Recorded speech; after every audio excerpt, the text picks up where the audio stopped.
ఇంకొకసారి చెప్తా ఉన్నాను. సో, వితౌట్ మచ్ డిలే మన స్టడీలోకి మనం వెళ్దాం. సో, మంచిది.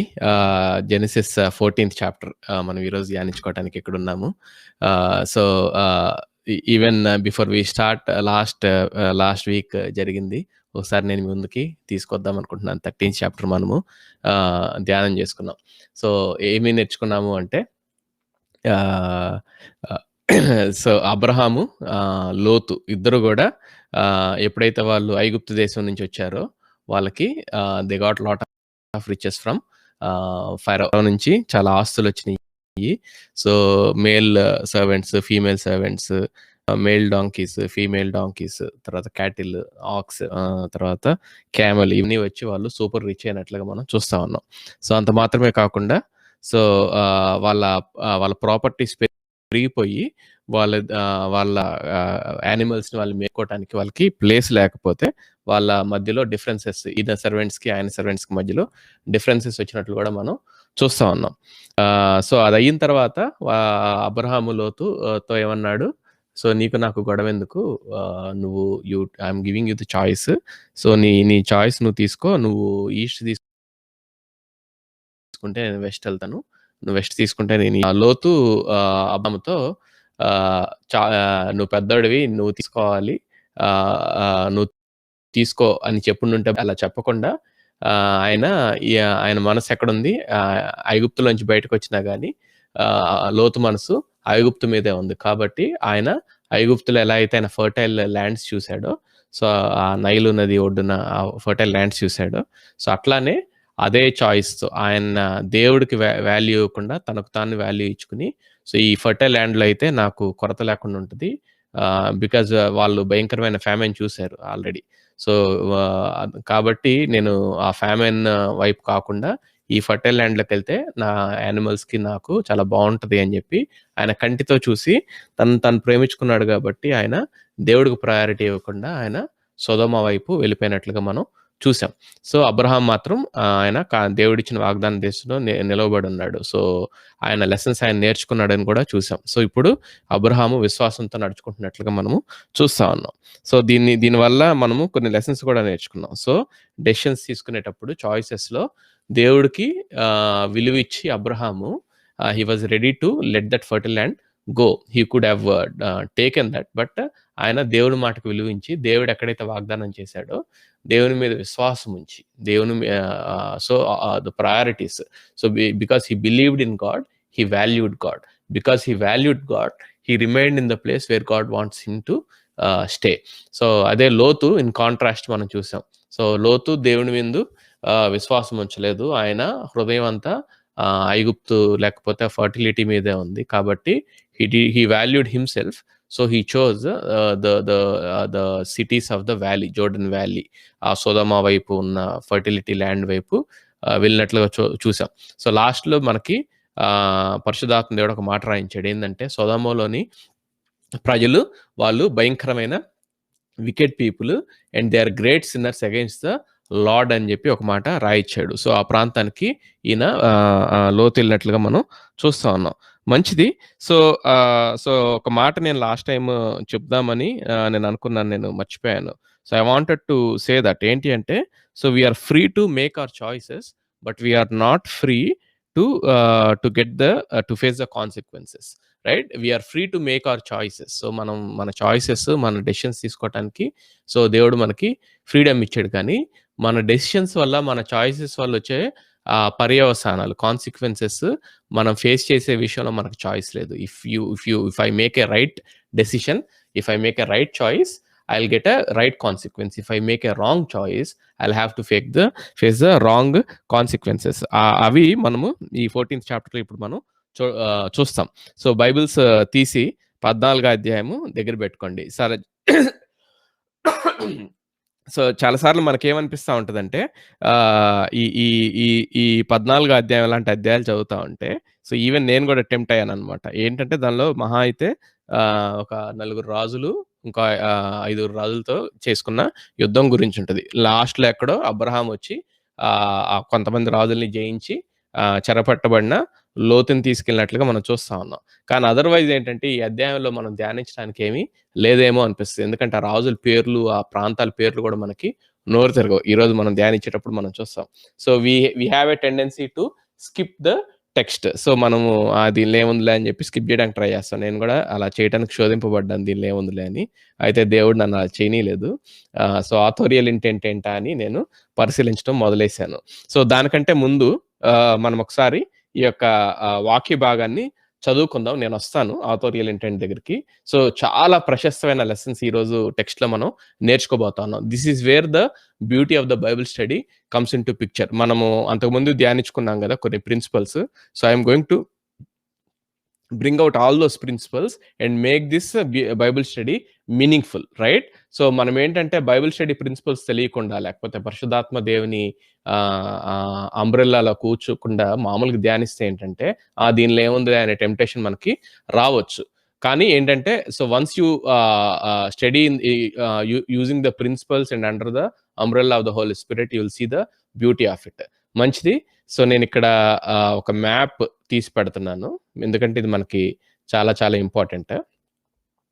సో, ఇది ఒకసారి నేను లెట్ మీ రైట్. సో, కనబడుతుందని చెప్పి నేను మీరేం చేస్తారంటే బైబిల్ ఒకవైపు తీసి పట్టుకోండి.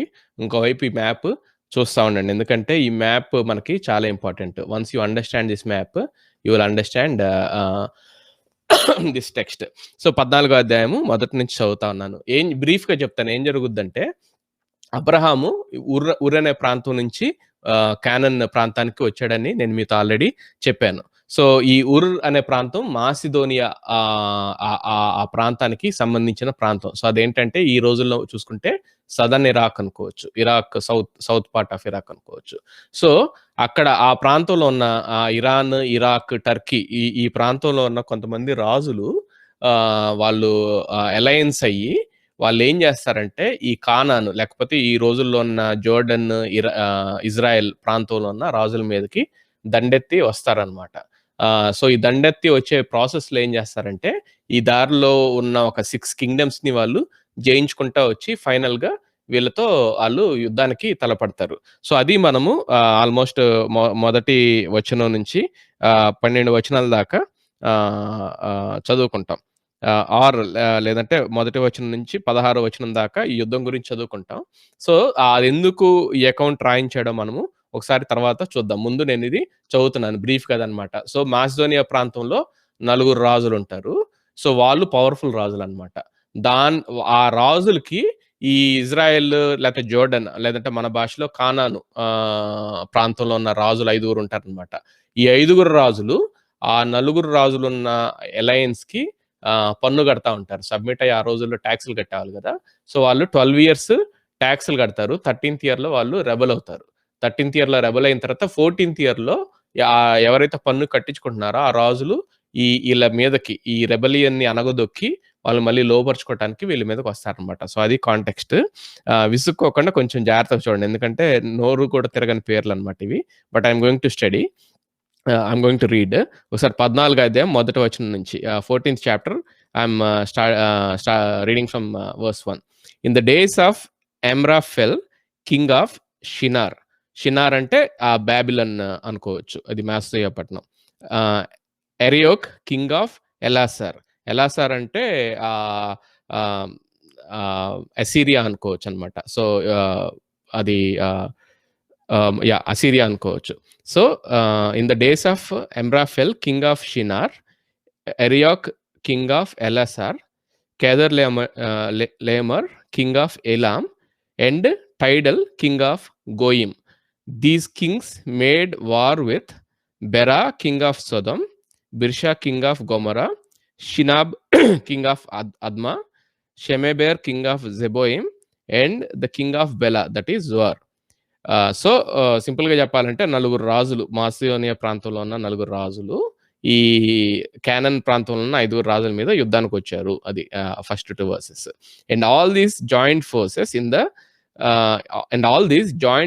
In the valley of Siddim, that is the salt sea. So, ఇప్పుడు మ్యాప్ చూడండి. సాల్ట్ సీ అన్నా లేకపోతే డెడ్ సీ అన్నా ఒకటే అనమాట. సో ఈ ప్రాంతంలో so let me right. So ఈ ప్రాంతంలో ఇక్కడ ఈ రెడ్ స్పాట్ కనబడతా ఉంది కదా! సో ఈ సిద్దిం వ్యాలీలో వాళ్ళకి వాళ్ళకి యుద్ధం జరిగింది అని మూడో వచనం చెప్తుంది. సో బ్యాక్‌గ్రౌండ్ ఇస్తుందన్నమాట 4th వర్స్ నుంచి. 12 years they had served Chedorlaomer but in the 13th year they rebelled. In the 14th year Chedorlaomer and the kings who were with him came and defeated. So ఇక్కడ first 3 verses ఏమో మనకి background ఇచ్చింది. ఏంటంటే 4 రాజులు from Macedonia and their alliances. So చెప్పాను కదా! ఎలామ్ కేదర్లియోమర్ అనే అతనేమో ఎలామ్ అనే కింగ్‌డమ్‌కి కింగ్. ఎలామ్ అనేది మోడర్న్ డే ఇరాన్ అనుకోవచ్చు. ఎలామ్ అంటే ఇరాన్. సో తర్వాత షినార్ అంటే మోడర్న్ డే ఇరాక్. సో దాని కింగ్ ఏమో ఎమ్రాఫెల్. తర్వాత ఎలాసార్ అంటేనేమో మోడర్న్ డే సిరియా. అప్పట్లో అసిరియా అంటారు. దాని కింగ్ ఏమో ఎరియాక్. తర్వాత గోయిమ్ అంటే మోడర్న్ డే టర్కీ. సో దాని కింగ్ ఏమో టైడల్. వీళ్ళు నలుగురు కలిసి అలయన్స్ ఫార్మ్ అయ్యి ఏం చేశారంటే these Kings made war with ఇక్కడ 5 సిటీస్ ఇస్తా ఉన్నాడు. ఈ 5 సిటీస్ ఇక్కడ మ్యాప్‌లో చూడండి. ఈ సిటీస్ ఏంటంటే మన లోతు అయ్యగారు ఎళ్లారు కదా! ఒక వ్యాలీలో ఉండటానికి. ఆ వ్యాలీలో 5 సిటీస్ అన్నమాట.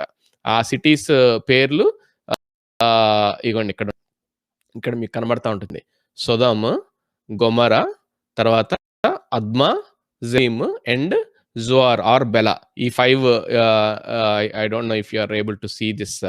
ఈ డెడ్ సీకి ఈ సౌత్ ఈస్ట్‌లో ఉన్నాయి చూడండి. ఈ 5 రాజుల మీద ఆ 4 రాజులు వచ్చారని మనకి చెప్తా ఉంది. సో 4th వర్స్ ఏం చెప్తుందంటే ఎందుకు వచ్చారనో చెప్తుంది. 12 ఇయర్స్ దే హాడ్ సర్వ్డ్ కేడర్లియోమర్. ఆ కేడర్లియోమర్ అనేవాడు ఆ 4 రాజులో మెయిన్ అన్నమాట. సో వాడికి 12 ఏళ్ళు వీళ్ళు సర్వ్ చేశారు. 13th ఇయర్‌లో వాళ్ళు రెబెల్ అయ్యారు. 14th ఇయర్‌లో ఆ కేదర్లియోమర్ అనేవాడు ఆ రాజులను తీసుకొని బయలుదేరాడు అని చెప్పి ఇక్కడ జరుగుతా ఉంది. అయితే ఈ ప్రాసెస్‌లో ఏమవుతదంటే ఈ ఇక్కడ మ్యాప్ చూడండి. ఈ రైట్ సైడ్ రైట్ మోస్ట్ ఈ రెడ్ యారోస్ ఉన్నాయి కదా! సో ఇదంతా ఏంటంటే వాడు ఆ నలుగురు కాంకర్ చేసుకోవటానికి వస్తా మధ్యలో దారిలో ఉన్న ఒక 6 రాజ్యాల్ని వాళ్ళు కాంకర్ చేసుకున్నట్లుగా మనం 4th వర్స్ నుంచి 5th వర్స్ నుంచి చదువుతాం అన్నమాట. సో ఎందుకు ఇది రాస్తున్నాడు, దీన్ని ఎలా అర్థం చేసుకోవాలి అంటే they are trying to show how powerful this alliance, ఈ నలుగురు రాజుల అలయన్స్ ఎంత స్ట్రాంగ్ అంటే వాళ్ళు వస్తూనే 6 రాజ్యాలను కొట్టుకుంటా వచ్చి తర్వాత వీళ్ళ మీద ఈ 5 రాజుల మీద పడ్డారు అని చెప్తా ఉంది. So what we should understand from this is how powerful this alliance of Chedorlaomer is. So ఒకసారి మనం 5వ వచనం నుంచి చూద్దాం. In the 14th year Chedorlaomer and the kings who were with him came and defeated the Rephaim. So Rephaim అంటే ఇగోండి ఇక్కడ capital లెటర్స్‌లో ఉన్నాయి కదా రైట్ సైడ్. రఫాయిమ్ ఎక్కడ ఏ ప్రాంతంలో ఓడించారంటే ఇన్ తెరోత్ కర్నాయిమ్ అనే ప్రాంతం ఇక్కడ ఉంది కదా పైన ఇక్కడ. తర్వాత వాళ్ళు కిందకొచ్చి ఏం చేశారంటే అండ్ జుమిమ్ ఇన్ హ్యామ్ ఇక్కడ ఈ ప్రాంతం అన్నమాట. సో నా సర్కిల్ కనబడతా ఉంది కదా! సో వీళ్ళని జయించారు. తర్వాత అండ్ ఎమిమ్ ఇన్ షావే కిరియాథిమ్. సో ఇక్కడ కిందకొస్తే ఇంగోండి ఇక్కడ. సో ఇన్ ఎమిమ్ ఇన్ ఇది ఈ ప్రాంతంలో డెడ్ సీకి ఈస్ట్ సైడ్. తర్వాత 6వ వచనం చదువుతున్నాను. And the Horites in their hill country of Seir as far as El Paran on the border of the wilderness. So అంటే ఏంటంటే ఇదన్నమాట. ఈ హోరైట్స్ అని ఉన్నారు కదా! ఈ హోరైట్స్‌ని ఈ సిర్ అనే ప్రాంతం నుంచి జయించుకుంటూ వచ్చారు. అంటే వీళ్ళు ఏం చేస్తున్నారు, సౌత్ వెళ్తున్నారు కిందకి. రైట్. ఈ అసలు రాజులేమో ఇక్కడ ఉన్నారు ఈ డెడ్ సీ పక్కన. సో వాళ్ళని టచ్ చేయకుండా బయట నుంచి బైపాస్ రోడ్ లాగా, సో దీన్ని కింగ్స్ హైవే అంటారనమాట. సో ఈ హైవేలో ఎళ్ళుకుంటూ ఈ హొరైట్స్‌ని జయించారని చెప్పి 6వ వచనం చెప్తా ఉంది. ఎక్కడి దాకా అంటే కింద యాస్ ఫార్ యాస్ ఆ హిల్ కంట్రీ అంతా దాటుకుంటా ఎళ్లి బోర్డర్ ఆఫ్ విల్డర్‌నెస్ అంటే 6వ వచనం అంటే ఇదన్నమాట. కిందంతా ఎడారి ఉంటది. ఇక్కడ దాకా జయించుకుంటూ వచ్చారని చెప్పి చెప్తా ఉంది. తర్వాత then they turned back and came to En Mishpat that is Kadesh. చూడండి ఇక్కడ దాకా వచ్చారు. ఇక్కడ నుంచి వెనక్కి తిరిగారంట. ఈ వెనక్కి తిరిగి వాళ్ళు ఎక్కడికి వస్తున్నారు, ఇక్కడికి ఇదిగోండి కాదేష్ బర్నియా అమలకైట్స్ అని ఉంది కదా! సో ఇక్కడికి వస్తా ఉన్నారు. So then they turn back and came to En Mishpat that is Kadesh and defeated all the country of the Amalekites. So ఈ అమాలకైట్స్ ప్రాంతం మొత్తాన్ని వాళ్ళు జయించారు. తర్వాత and also the Amorites who are dwelling in Hazazon Tamar. అంటే కొంచెం పైకొచ్చి ఇదిగోండి ఇక్కడ అమోరైట్స్ ఉన్నారు గదా! ఈ ఈ హెజజోన్ తామర్ అనే ప్రాంతంలో వాళ్ళని జయించేశారు. సో, ఈ జయించిన తర్వాత ఎక్కడికొస్తున్నారంటే ఇగోండి టువర్డ్స్ ఈ సిద్దిం వ్యాలీ దగ్గరికొస్తా ఉన్నారు. ఇక్కడ రెడ్ స్టార్ లాగా కనబడుతుంది కదా! సో, అది ఎయిత్ వర్స్ చెప్తుందనమాట. Then the king of Sodom, the king of Gomorrah, the king of Admah, the king of Zeboiim and the king of Bela that is Zoar went out and they joined battle in the valley of Siddim. So, ఇక్కడ ఈ 5 Kings ఈ సొదోమ్ ఇక్కడుంది కదా! సొదోము, గొమొర్రా, ఈ ఈ ఈ బెలా, తర్వాత అద్మా, ఈ జెబోయిమ్, ఈ 5 రాజులు ఈ నలుగురు రాజుల మీదకి యుద్ధం చేయటానికి ఈ వ్యాలీ అన్నమాట ఇది. ఈ సిద్దిం వ్యాలీ అనే దగ్గరికి వచ్చారంట.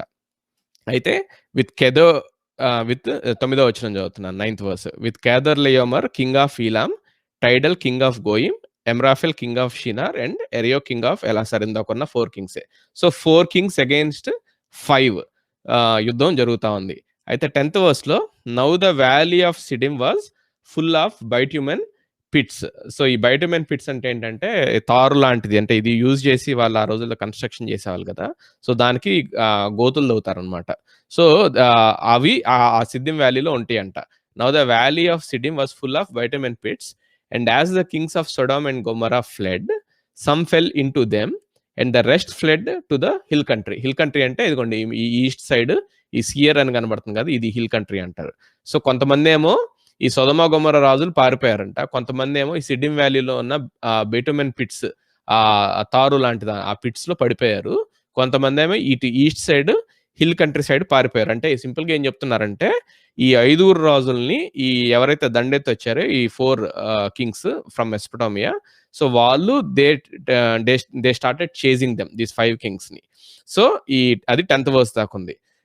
తర్వాత ఏం జరిగింది? తరివేసిన తర్వాత 11థ్ వర్స్‌లో so the enemy took all the possessions of Sodoma and Gomorrah and all their provisions and went their way. So, ఈ ఎనిమీ ఈ నలుగురు రాజులు ఏం చేశారంటే ఈ ఈ ఈ 5 రాజులు ఎటోళ్ళు పరిగెత్తారు కాబట్టి వాళ్ళకి సంబంధించిన పొసెషన్స్, వాళ్ళకి సంబంధించిన ప్రొవిజన్స్ దెన్ అవన్నీ తీసుకొని వాళ్ళ దారిలో ఆళ్ళెళ్లారు. వెళ్తూ ఏం చేశారంటే they also took Lot the son of Abraham's brother who was dwelling in Sodom and his possessions and went their way. So, ఇది అసలు బాధ అనమాట.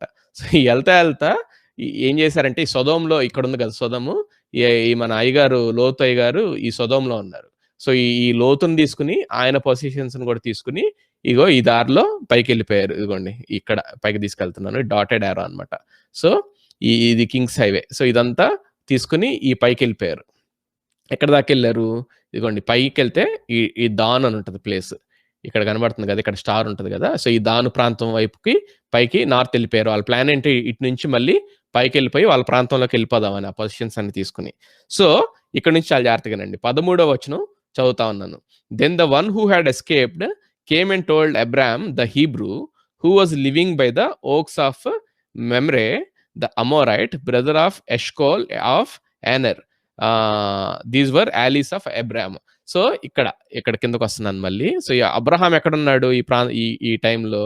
ఇక్కడ ఇదిగోండి హెబ్రోన్ అని కనబడుతుంది కదా! హెబ్రోన్ డాట్ కాకుండా ఈ పైన మమ్రే అనే ప్రాంతంలో ఉన్నాడనమాట. అంటే ఆల్మోస్ట్ ఈయనున్న ప్రాంతం మీద గుండానే ఎళ్ళిపోయారాళ్ళు. ఈళ్ళ అన్న కొడుకు అయిన లోతుని తీసుకొని, నెఫ్యూని తీసుకొని.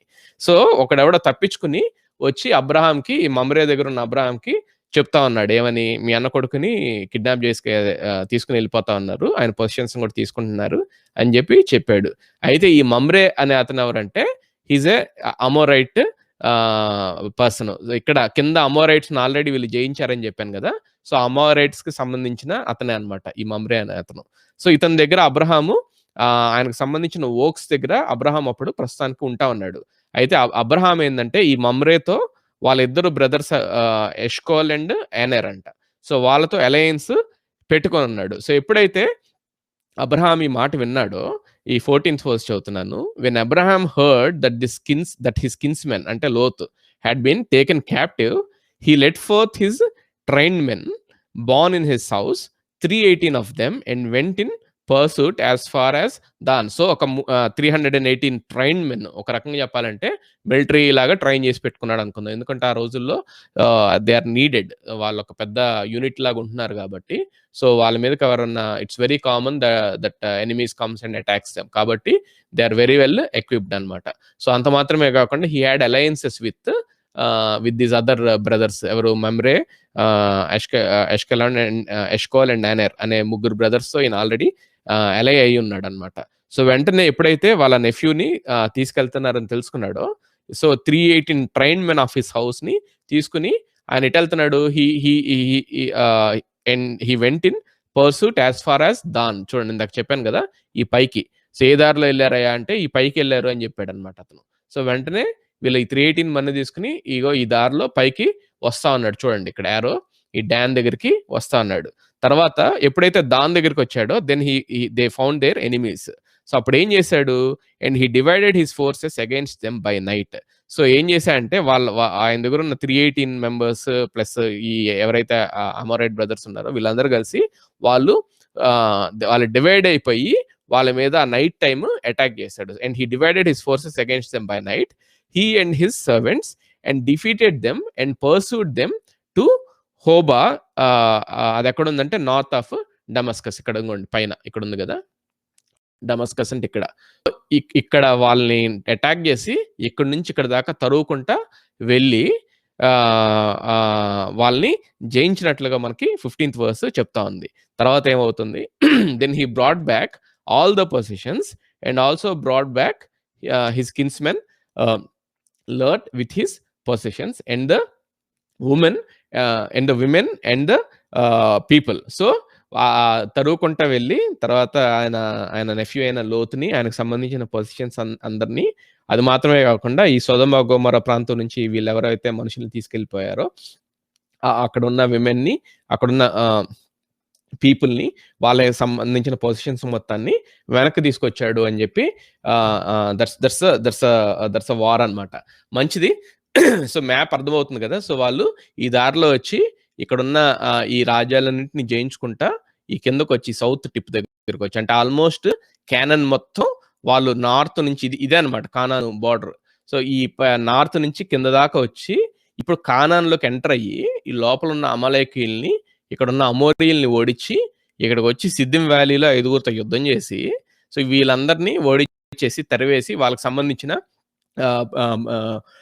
ప్రాపర్టీస్ తర్వాత లోతుని పైకి తీసుకొని వాళ్ళు వెళ్ళిపోతే, ఈ సంగతి మనకి ఈ మెమరీలో ఉన్న అబ్రహాముకు తెలిస్తే ఈయన 18 మెన్‌ని తీసుకుని తర్వాత ఆయన అలయన్స్‌ని తీసుకొని పైకి వెళ్ళి దాను దాకా వెళ్ళి ఇక్కడ వాళ్ళతో ఫైట్ చేసి ఇక్కడి నుంచి దమస్కు పై దాకా వాళ్ళని తరివి ఆ పొజిషన్స్‌ని ఆ జనాలు మొత్తాన్ని వెనక్కి తీసుకొచ్చాడు. So, this is the story.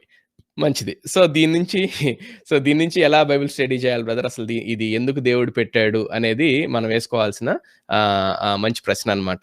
So, ఇదంతా చూసినప్పుడు ఏంటంటే నోరు కూడా తిరగదు. కానీ ఇప్పుడు మనం మ్యాప్ చూడటం వల్ల మనకి ఈజీ అయిపోయింది. Now you have a picture on who these 4 kings are. వాళ్ళు అక్కడి నుంచి వచ్చి ఇక్కడున్న 5 కింగ్స్ ఎలా యుద్ధం చేశారు, వచ్చే దారిలో ఈ 6 కింగ్స్‌ని ఎలా ఓడించి తర్వాత ఈ 5 కింగ్స్‌ని ఎలా అయితే తరివి అలా పొజిషన్స్ తీసుకున్నారో మనకి అర్థం అవుతా ఉంటది. మంచిది. So, how to understand this? So, దీన్ని ఎలా అర్థం చేసుకోవాలి అంటే చాలా సార్లు మనకి వెంటనే ఏమనిపిస్తదంటే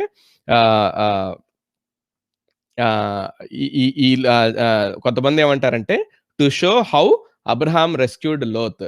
సో, అబ్రహాము లోతుని ఎట్లా రెస్క్యూ చేశాడో తెలియటానికి ఈ స్టోరీ మనకి రాయించారు అని చెప్పి చాలా మంది చెప్తా ఉంటారు. అయితే మనం వేసుకోవాల్సిన ప్రశ్న ఏందంటే, why did the author even include this account? Why did the author include this account? Is it to show how Abraham rescued Lot? So, అదొక్కటే అయితే గనక సో వాట్? సో, అట్లాంటి చాలా ఇన్సిడెంట్స్ అయ్యుండొచ్చు. లేకపోతే అది దానికి పెద్ద సిగ్నిఫికెన్స్ అంతగా ఉన్నట్టు అనిపియట్లేదు. ఎందుకంటే దానికి తర్వాత పెద్ద స్టోరీని ప్రొలాంగ్ చేసినట్లుగా మనం చూడం. సో, అక్కడితో అయిపోతది. సో, మనం అర్థం చేసుకోవాల్సింది ఏంటంటే 175 ఇయర్స్ ఆఫ్ అబ్రహామ్స్ లైఫ్‌లో ఈ ఆథర్ ఎవరైతే ఉన్నారో ఆయన 175 ఇయర్స్ మొత్తం రాస్తే జెనెసిస్ 50 వాటెవర్ 12 అధ్యాయాలు 14 అధ్యాయాలు సరిపోవు. So, you need to have a big book on just Abraham's life itself. So, అందుకనే ఏం చేస్తారంటే వాళ్ళంతా రాయరు గానీ వాళ్ళు చెప్పాలనుకుంటున్న థీమ్‌కి సంబంధించిన కొన్ని ఈవెంట్స్ ఆఫ్ అబ్రహామ్స్ లైఫ్ తీసుకొని దాన్ని ఒకదాని తర్వాత ఒకటి పెట్టుకుంటా వస్తారు. సో, ఇప్పుడు ఈ ఆథర్ చెప్పాలనుకుంటున్న థీమ్ ఏంటి? సో, మనం ఆల్రెడీ చెప్పాం. సో, అబ్రహాం ఎలా అయితే విశ్వాసం ద్వారా దేవునికి లోబడి ఆ వాగ్దానాల్ని ఆయనకి ఇవ్వబడిన వాగ్దానాలను స్వతంత్రించుకున్నాడో, దానికి ఎవరైతే మోషే రాస్తున్నాడు ఈ గ్రంథం, ఆయన ఎవరికి రాస్తున్నాడు? ఇజ్రాయేలీయులకి రాస్తున్నాడు. సో, ఇజ్రాయేలీయులకి ఉన్న సిగ్నిఫికెన్స్ ఏంటి అనే ఓరియంటేషన్‌లో ఆథర్ గనక ఈ బుక్ రాసుండుంటే, లేకపోతే ఈ జెనసిస్ అకౌంట్ రాసుండుంటే, దానిలో ఈ పర్టిక్యులర్ అకౌంట్‌ని ఏది ఈ 14 అధ్యాయంలో ఇంత కష్టపడి, ఇంత డీటెయిల్డ్‌గా యుద్ధం గురించి ఎందుకు రాసినట్టు? సో, ఆయనకేమన్నా హిస్టరీ రాయటం ఇష్టమా? లేకపోతే ఆయనకేమన్నా వార్స్ అంటే ఇంట్రెస్టా? లేకపోతే ఎందుకు రాసాడు అని మనం చాలా ఈ ప్రశ్నేసుకోవాలి. నా వైఫ్‌తో కూడా డిస్కషన్ అయినప్పుడు so, I was asking this question. So, we need to understand what is the authorial intent behind this account అనేది మనం వేసుకోవాలి అనేది నేను డిస్కస్ చేస్తా ఉన్నాను. సో, ఎందుకు ఇది వేసుకున్నాడు అంటే, కొంతమంది ఏమంటారంటే జస్ట్ లోతుని రక్షించడానికి అని అంటారు. కానీ లోతుని రక్షించడానికి ఒక్కదే రీజన్ అయితే గనక ఇంత పెద్ద డీటెయిల్డ్ స్టోరీ మనం రాసుకోవాల్సిన అవసరం లేదు.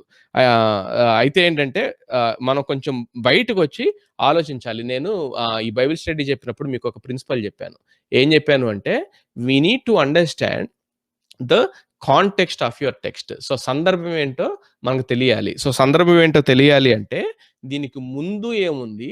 దీనికి తర్వాత ఏముందో తెలియాలి. సో, దీనికి ముందేముంది అంటే జెనసిస్ 13th చాప్టర్‌లో it gives us a glimpse of how the people of this Jordan valley are. So, 13వ అధ్యాయంలో మనం చూసాం గదా! ఆ లోతు ఆ ప్రాంతానికి వెళ్ళినప్పుడు అక్కడ మనకి ఒక చిన్న ఇంట్రడక్షన్ ఇచ్చేసి వదిలిపెడతాడు ఈ ఆథర్. ఏంటి అంటే ఆ సొదొమ ప్రాంతపు జనాలు దే ఆర్ 13లో ఉంటది. మీరు తర్వాత మీరు వెనక్కి తిరిగి చూసినట్లయితే ఏమనుంటుందంటే, the men of Sodom were wicked and they were great sinners in the against the Lord or in the sight of the Lord. So, దేవుని దృష్టిలో దేవుడికి వ్యతిరేకంగా భయంకరమైన పాపాలు చేసినోళ్ళు అని చెప్పి ఒక హింట్ ఇచ్చాడు అక్కడ. So, that is what the 13th chapter has ended. So, మనం ఏంటంటే బైబిల్ రాపించినప్పుడు పరిశుద్ధాత్మ దేవుడు ఈ అధ్యాయాలు this is not the inspired text ఏది అధ్యాయాల డివిజన్ అనేది. So, when the author wrote Genesis it's a continuous whole lot. So, 13వ అధ్యాయం దగ్గర అది ఎండ్ అయ్యి మళ్ళీ 14వ అధ్యాయం లాగా లేదు ఒరిజినల్‌గా. సో, మనకన్ని రెఫరెన్స్ పర్పస్ కోసం చేసాం గానీ, we should understand that these breaks should not break our flow. నేను మళ్ళీ రిపీట్ చేస్తున్నాను. ఈ అధ్యాయాలు, వచనాలు లేకపోతే ఈ బ్రేక్స్ ఏవైతే ఉన్నాయో, this breaks should not break our flow. మనం మామూలుగా 13వ అధ్యాయం దగ్గర ఆపకుండా చదివితే 14వ అధ్యాయంలో ఆ కంటిన్యూషన్‌లోకి వస్తాం. ఏంటి రాజుల టైంలో ఇది జరిగిందని. కానీ దానికి ముందేం జరుగుతుంది అంటే, ఈ 13వ అధ్యాయంలో అక్కడున్న ప్రాంతం ఏదైతే లోతు ఏ ప్రాంతంలో అయితే ఉన్నాడో, ఆ ప్రాంతపు ప్రజలు చాలా భయంకరమైన పాపం చేస్తున్నారు అని చెప్పి మనం చదువుతాం. So, this is what is there before this war. అయితే ఈ వార్ తర్వాత ఒక 4 అధ్యాయాల తర్వాతకెళ్ళి చూస్తే ఏమర్థం అవుద్దంటే 19వ అధ్యాయంలో 18, 19 అధ్యాయాల్లో ఏముంటదంటే, దేవుడు ఈ సొదొమ, గొమొర్రా లేకపోతే ఈ 5 సిటీస్ అని చెప్పాను గదా! ఈ ప్రాంతం వాళ్ళని తీర్పు తీర్చడానికి ఆయన స్వయాన దిగొచ్చి ఆయన ఏంజెల్స్‌తో పాటు ఆయన అక్కడ ఆయన నిప్పుని ఆయన బ్రిమ్‌స్టోన్‌ని కురిపించినట్లుగా మనము చూస్తా ఉన్నాం. ఆ ప్రాంతాన్ని సర్వనాశనం చేసినట్లుగా చూస్తా ఉన్నాం. సో, బిఫోర్ ఏమో వాళ్ళ పాపం గురించి పరిశుద్ధాత్మ దేవుడు రాయించాడు.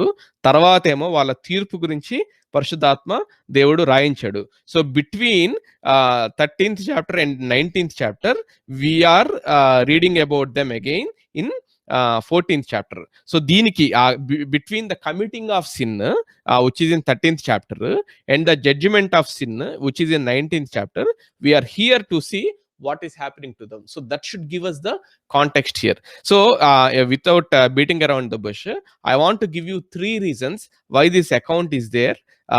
ఎందుకు ఈ అకౌంట్ రాయించాడు, ఈ అకౌంట్ నుంచి ఆయన ఆథర్ ఏం ఎక్స్పెక్ట్ చేస్తున్నాడు అనేది మనం నేర్చుకుందాం. సో, ఇప్పుడు నేను చెప్పాను కదా, 13వ అధ్యాయంలోనేమో వాళ్ళు చేసే పాపం గురించి రాయించాడు.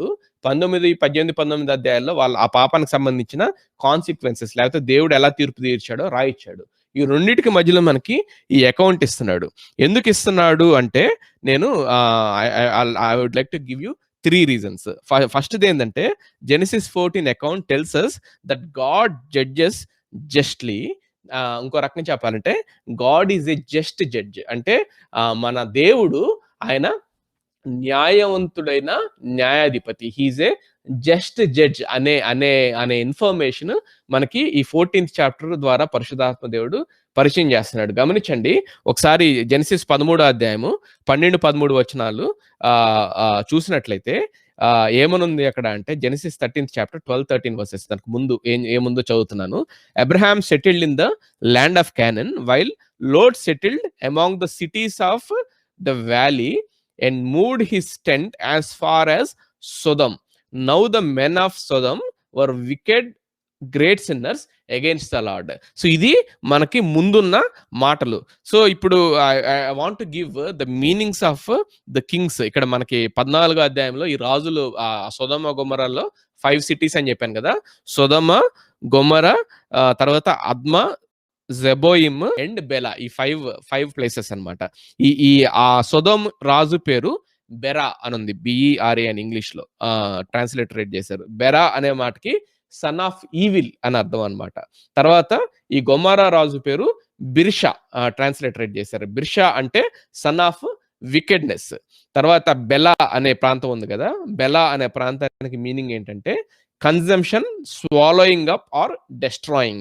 So all these names indicates బెరా, బిర్షా అంటే సొదొమ రాజు, గొమొర్రా రాజు పేర్లు ఏంటంటే సన్ ఆఫ్ ఈవిల్ అంటే ఈవిల్ కి కొడుకు, ఆ చెడుకి కొడుకని. తర్వాత బిర్షా అంటే సన్ ఆఫ్ వికెడ్నెస్ అంటే వికెడ్నెస్ కి కొడుకని. తర్వాత బెలా అనే సిటీ పేరేంటంటే డెస్ట్రాయింగ్ ఆర్ కన్సంప్షన్ అని. So that it self says how wicked అంటే అది సింబాలిక్ గా కూడా చూసినట్లయితే 13వ అధ్యాయంలో ఏం చెప్తా ఉంది, వాళ్ళు భయంకరమైన వికెడ్, భయంకరమైన ఈవిల్, భయంకరమైన సిన్నర్స్ అగైన్స్ ద లార్డ్ అని చెప్తా ఉంది. And their name suggest who they are. So ఈ రెండు ఇలా ఉంటే గనక as the name indicates clearly all the cities were dwelling in evil and wickedness. అది మనము దాని నుంచి ఇన్ఫర్మేషన్ తీసుకుంటాం. అయితే మీరు 19వ అధ్యాయం మనం తర్వాత దాని గురించి అక్కడికి వచ్చినప్పుడు నేను డీటెయిల్ గా చెప్తాను. 14వ అధ్యాయంలో ఏమన్నట్టు it gives us an account of how God judged them. ఎవరిని? సొదొమ, గొమొర్రా లేకపోతే ఈ 4 సిటీస్ ని ఈ బెలా అనే ప్రాంతాన్ని వదిలేసి, లేకపోతే జోయర్ అంటారు కదా, ఆ జోయర్ అనే ప్రాంతం కూడా యాక్చువల్లీ దేవుడు వేసిన ప్లాన్ లో ఉంది నాశనం చేయడానికి. కానీ లోతు ఏం చేస్తా అంటే నేను ఆ హిల్ కంట్రీ దాకా పరిగెత్తలేను, ఈ లోపు నీ ఉగ్రత వచ్చేసిద్దేమో, ఇదిగో ఇక్కడ జోయర్ అని ఒక చిన్న టౌన్ ఉంది కదా దానిలోకి పరిగెత్తాను అంటే దేవుడు ఆయన ప్లాన్ ఆపేసి, అంటే ఆ జోయర్ ని కూడా నాశనం చేయాల్సింది ఆపేసి, సరే నీ కోసం అని చెప్పి జోయర్ ని నాశనం చేయకుండా ఉంటాను కానీ ఈ మిగిలిన 4 సిటీస్ ని నేను నాశనం చేస్తాను. ఏంటది? సొదొమ, గొమొర్రా, అద్మ, జెబోయిమ్. ఈ 4 ప్రాంతాలను ఆయన నాశనం చేసినట్లుగా మనం జెనసిస్ 19 అకౌంట్ లో చూస్తాం. ఇదే మనం మళ్ళీ ఒకసారి ద్వితీయోపదేశ కాండము 9వ అధ్యాయము 23వ వచనం చూస్తే ఇక్కడ మోషే ఇజ్రాయేలీలతో మాట్లాడతా ఆయన ఏం చెప్తున్నాడంటే, దేవుడు మీ పట్ల అంటే ఇది ఆల్రెడీ వాళ్ళు ఐగుప్తు నుంచి బయటకు వచ్చేసిన తర్వాత, అంటే కొన్ని వందల సంవత్సరాల తర్వాత ఆయన ఏం చెప్తా ఉన్నాడంటే ఈ సొదొమ గొమొర్రా ఎగ్జాంపుల్ చూపించి, ఇది ఇజ్రాయేలీయులారా మిమ్మల్ని దేవుడు ఐగుప్తు నుంచి ఆయన అద్భుత రీతిగా తీసుకొచ్చాడు, మీతో ఆయన నిబంధన ఏర్పరచుకున్నాడు. నీ తండ్రి అయిన అబ్రహాముతో, తర్వాత అబ్రహామిక్ కవెనెంట్, మొజాయిక్ కవెనెంట్ మీతో ఏర్పరచుకున్నాడు.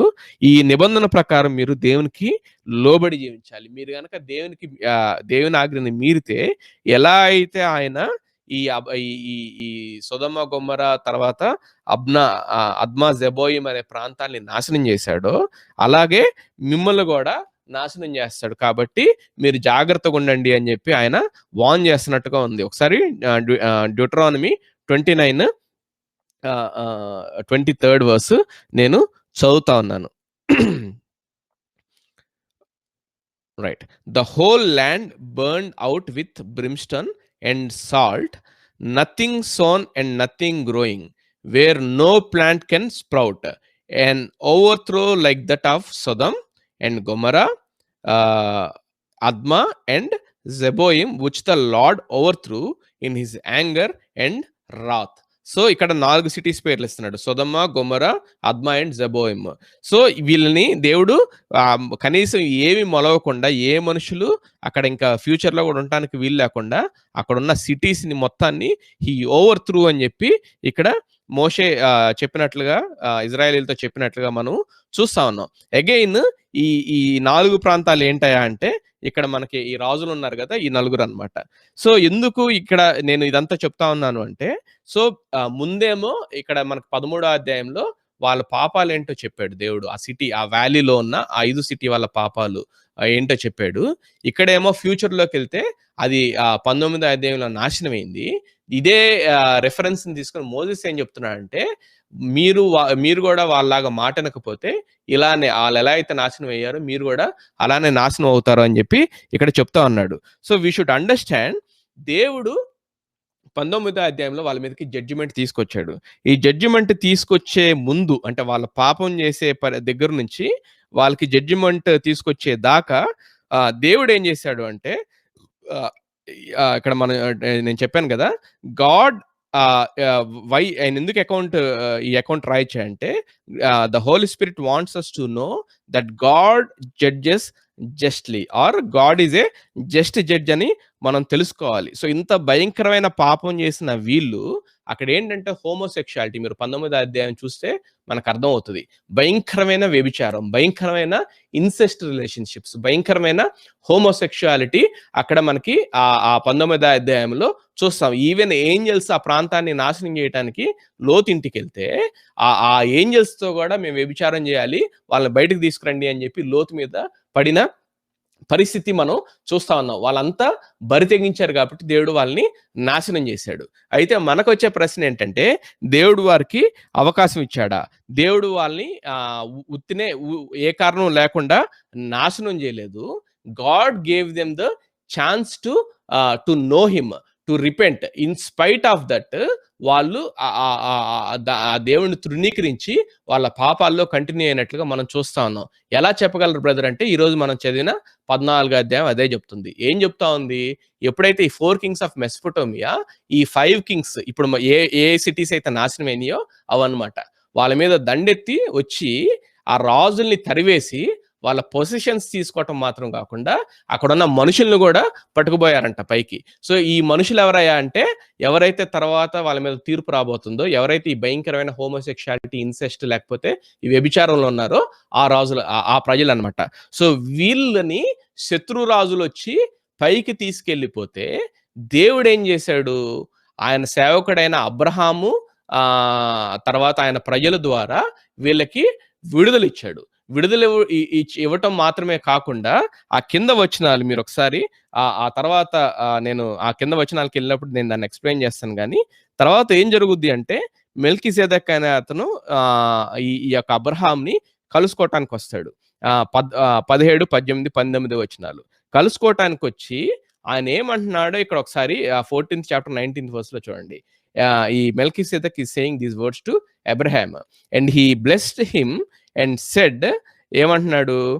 Blessed be Abraham by God most high, possessor of heaven and earth, and blessed be God most high who has delivered your enemies into your hands.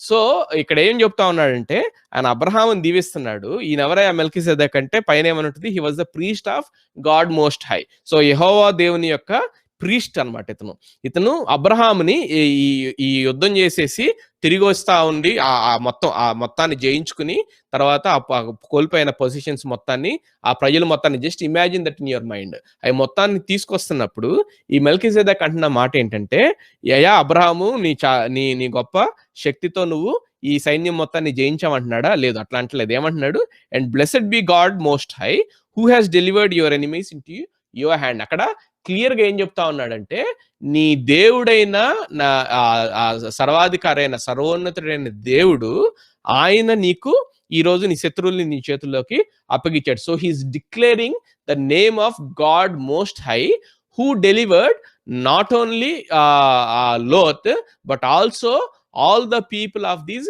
Cities. ఎవరు ఈ 5 cities నుంచి ఎవరినైతే చెరగొనిపోయారో, ఈ భయంకరమైన పాపం వాళ్ళు ఎవరైతే ఉన్నారని చెప్పారో 13 అధ్యాయంలో, ఆ ప్రజల్ని వాళ్ళు చెరగొని తీసుకెళ్తే, ఆళ్ళు క్యాప్చర్ చేసి తీసుకెళ్తే, వాళ్ళని అబ్రహాము ద్వారా దేవుడు విడిపించాడు. ఆలోచించండి. It's not an easy thing.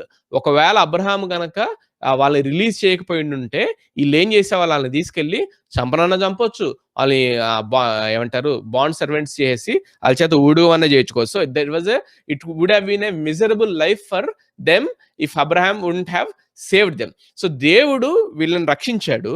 So ఇక్కడ మెల్కీసెదెకు నోట్లోంచి వస్తున్న మాటలేంటి? It is God who has delivered your enemies into your hand Abraham అని చెప్పి అంటాం. వీళ్ళందరూ విన్నారు. So the name of the Lord has been declared to all these people. So they have heard that it is Jehovah who through his servant Abraham has delivered them from their enemies. Clear గా దేవుని యొక్క నామం, దేవుని యొక్క మాటలు, దేవుని యొక్క సాక్ష్యం అక్కడ ఇవ్వబడింది. కానీ ఈ ప్రజలు మనం గమనించుకోవాల్సింది ఏంటంటే, ఇన్ స్పైట్ ఆఫ్ దట్ ఈ ప్రజలు ఏం చేశారంటే, దాని తర్వాత అబ్రహాం వెళ్ళిపోతాడు. They should have said that we want to follow this God of Abraham who delivered us అని వాళ్ళు అనుండాల్సింది. వాళ్ళు ఆ పని చేసినట్లుగా మనకి ఇక్కడ రికార్డులో లేదు. మనకు అర్థం కావాలి. సో అక్కడ 13 అధ్యాయంలో ఏమో వాళ్ళు చేస్తున్న పాపాల గురించి ఉంది. సో తర్వాత 19 అధ్యాయంలో ఆ పాపాలకు సంబంధించిన తీర్పు గురించి ఉంది. So between the committing of sin and the judgement of sin there was the declaration of the name of the Lord who delivered them from their enemies. In spite of that opportunity, they could have repented then and there and worshipped the Lord Jehovah. So అది చేయకపోగా వాళ్ళకు ఒక అవకాశం వచ్చినప్పుడు సైతం వాళ్ళు సత్యాన్ని పక్కకు పెట్టేశారు. So even though God gave them an opportunity, they rejected God and they wanted to dwell in their sin. Nevertheless దేవుడు చూపించాడు వాళ్ళకి ప్రేమ, వాళ్ళకి అవకాశం ఇచ్చాడు, కానీ వాళ్ళు తేయించారు. నో వండర్ 19th చాప్టర్లో God judged. So we should understand 2 truths from this. ఏంటి అంటే, దేవుడు ఊరికే వాళ్ళకి తీర్పు తెరచలేదు. రైట్? దేవుడు ఊరికే వాళ్ళకి 19వ అధ్యాయంలో భయంకరమైన తీర్పు ఊరికేనే తెరచలేదు. ఎందుకు తీర్చాడు? భయంకరమైన పాపంలో వాళ్ళు ఉన్నారు. సరే, ఉంటే ఉన్నారు బ్రదర్, మరి దేవుడు ఒక అవకాశం ఇచ్చి ఉండాల్సింది కదా అంటే, ఎస్, దేవుడు వాళ్ళకి అవకాశం ఇచ్చాడు. So God put a witness among them. Almost 2 witnesses అనుకోవచ్చు. ఒకటి మెల్కీసెదెకు అక్కడ చెప్పటం వాళ్ళు విన్నారు. Not only that, Abraham himself is a great witness. ఒక సజీవ సాక్షిగా ఆయన అక్కడ దేవుడిచ్చిన అప్పుడే వాళ్ళకి ఒక అద్భుతం జరిగింది. వాళ్ళకి దేవుడు గొప్ప విజయం ఇచ్చాడు. అది సాదా సీదా విజయం కాదు. నేను ఆల్రెడీ చెప్పాను కదా, వీళ్ళు 4 kings, వాళ్ళ అలయన్స్ ఎంత స్ట్రాంగ్ అంటే, వాళ్ళు వస్తూ 6 kingdoms లేపుకుంటూ వచ్చి వీళ్ళ దగ్గరకు వచ్చి ఈ 5 kingdoms తరివేసి వీళ్ళని పట్టుకుపోయారు. అంత భయంకరమైన, ఒక రకం చెప్పాలంటే ద దెన్ వరల్డ్, అది వరల్డ్ వార్ అనుకోవచ్చు. సో అంత భయంకరమైన రాజుల దగ్గర నుంచి సింపుల్ గా 380 men ద్వారా విక్టరీ వచ్చిందంటే, it's not a man made victory. అది మనుషులు పోరాడితే వచ్చింది కాదు, అది దేవుడిస్తే వచ్చింది. ఇంత గొప్ప అద్భుతం జరిగినా కానీ వాళ్ళు దేవుడి వైపు తిరగకుండా వాళ్ళు దేవుడిని త్యజించినట్లుగా మనం చూస్తాను. That is the reason why God వాళ్ళు దేవుడి వైపు తిరగకుండా వాళ్ళకి వచ్చే అవకాశాన్ని వాళ్ళు కాలదని వాళ్ళ పాపంలో జీవించారు కాబట్టి వాళ్ళని దేవుడు తీర్పు తీర్చాడు. సో ఈ పాయింట్ మనకి అర్థం కావాలి. ఒకసారి రోమాపత్రిక 1వ అధ్యాయము 18 నుంచి 32 verses నేను చదువుతున్నాను. నేను దీన్ని ఎక్స్ప్లెయిన్ చేయను, చాలా జాగ్రత్తగా వినండి. So for the wrath, Romans 1st chapter 18 to 32, for the wrath of God is revealed from heaven against all ungodliness and unrighteousness of men, who by their unrighteousness suppress the truth. For what can be known about God is plain to them, because God has shown it to them. For his invisible attributes, namely his eternal power and divine nature, have been clearly perceived ever since the creation of the world in the things that have been made. So they are without excuse. చాలా జాగ్రత్తగా గమనించండి. మాకు తెలియలేదు దేవుడి గురించి అంటానికి లేదు. God has been showing it to different ways of the created world. అంత మాత్రమే కాదు, వీళ్ళకి ఎక్స్క్లూజివ్ గా ఈ సొదొమ ప్రజలకి God has delivered them from their enemies through Abraham. So they are without excuse. For although, అయితే వాళ్ళు ఏం చేస్తున్నారు? For although they knew God, they did not honor him as God or give thanks to him, but they became futile in their thinking, and their foolish hearts were darkened. 22nd verse. Claiming to be wise, they became fools and exchanged the glory of the immortal God for images resembling mortal man and birds and animals and creeping things. Therefore, God gave them up in the lusts of their hearts to impurity, to the dishonoring of their bodies among themselves, because they exchanged the truth about God for a lie and worshipped and served the creature rather than the Creator, who is blessed forever. Amen. For this reason, 26th verse, for this reason God gave them up to dishonorable passions, for their women exchanged natural relations for those that are contrary to nature. This is about homosexuality. 27th verse, and the men likewise gave up natural relations with women, and were consumed with passion for one another. Men to men, women to women, homosexuality. Men committing shameless acts with men and receiving in themselves the due penalty for their error. So ఇది Paul in general రాస్తున్నా కానీ this applies to the people of Sodomites. And since they did not see fit to acknowledge God, God gave them up to a debased mind to do what ought not to be done. They were filled with all manner of unrighteousness, evil, covetousness, malice. They are full of envy, murder, strife, deceit, maliciousness. They are gossips, slanderers, haters of God, insolent, haughty, boastful, inventions of evil, disobedient to parents, foolish, faithless, heartless, ruthless.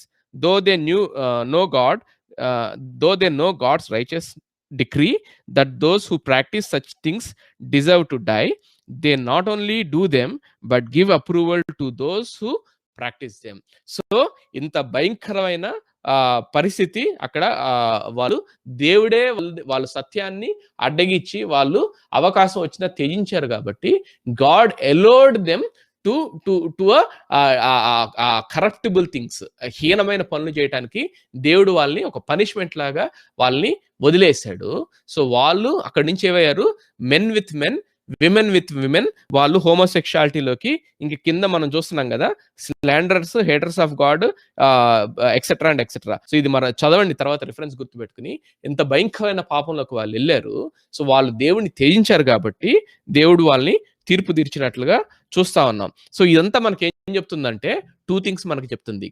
God is a just, ఆయన ఊరికే వాళ్ళ మీద శిక్ష తీసుకురాలేదు. రెండోది ఏంటంటే God gave them, God being a merciful God, he gave them chance, వాళ్ళని they kicked the chances out. So ఈ 2 విషయాలు మనం నేర్చుకోవాలి. దేవుడు ఆయన న్యాయవంతుడైన జడ్జి, ఆయన ఊరికే శిక్ష వేయలేదు. 1, 2 ఆయన శిక్ష వేసే ముందు వాళ్ళకి అవకాశం ఇచ్చాడు, వాళ్ళు దాన్ని ది కిక్డ్ ఇట్ అవుట్.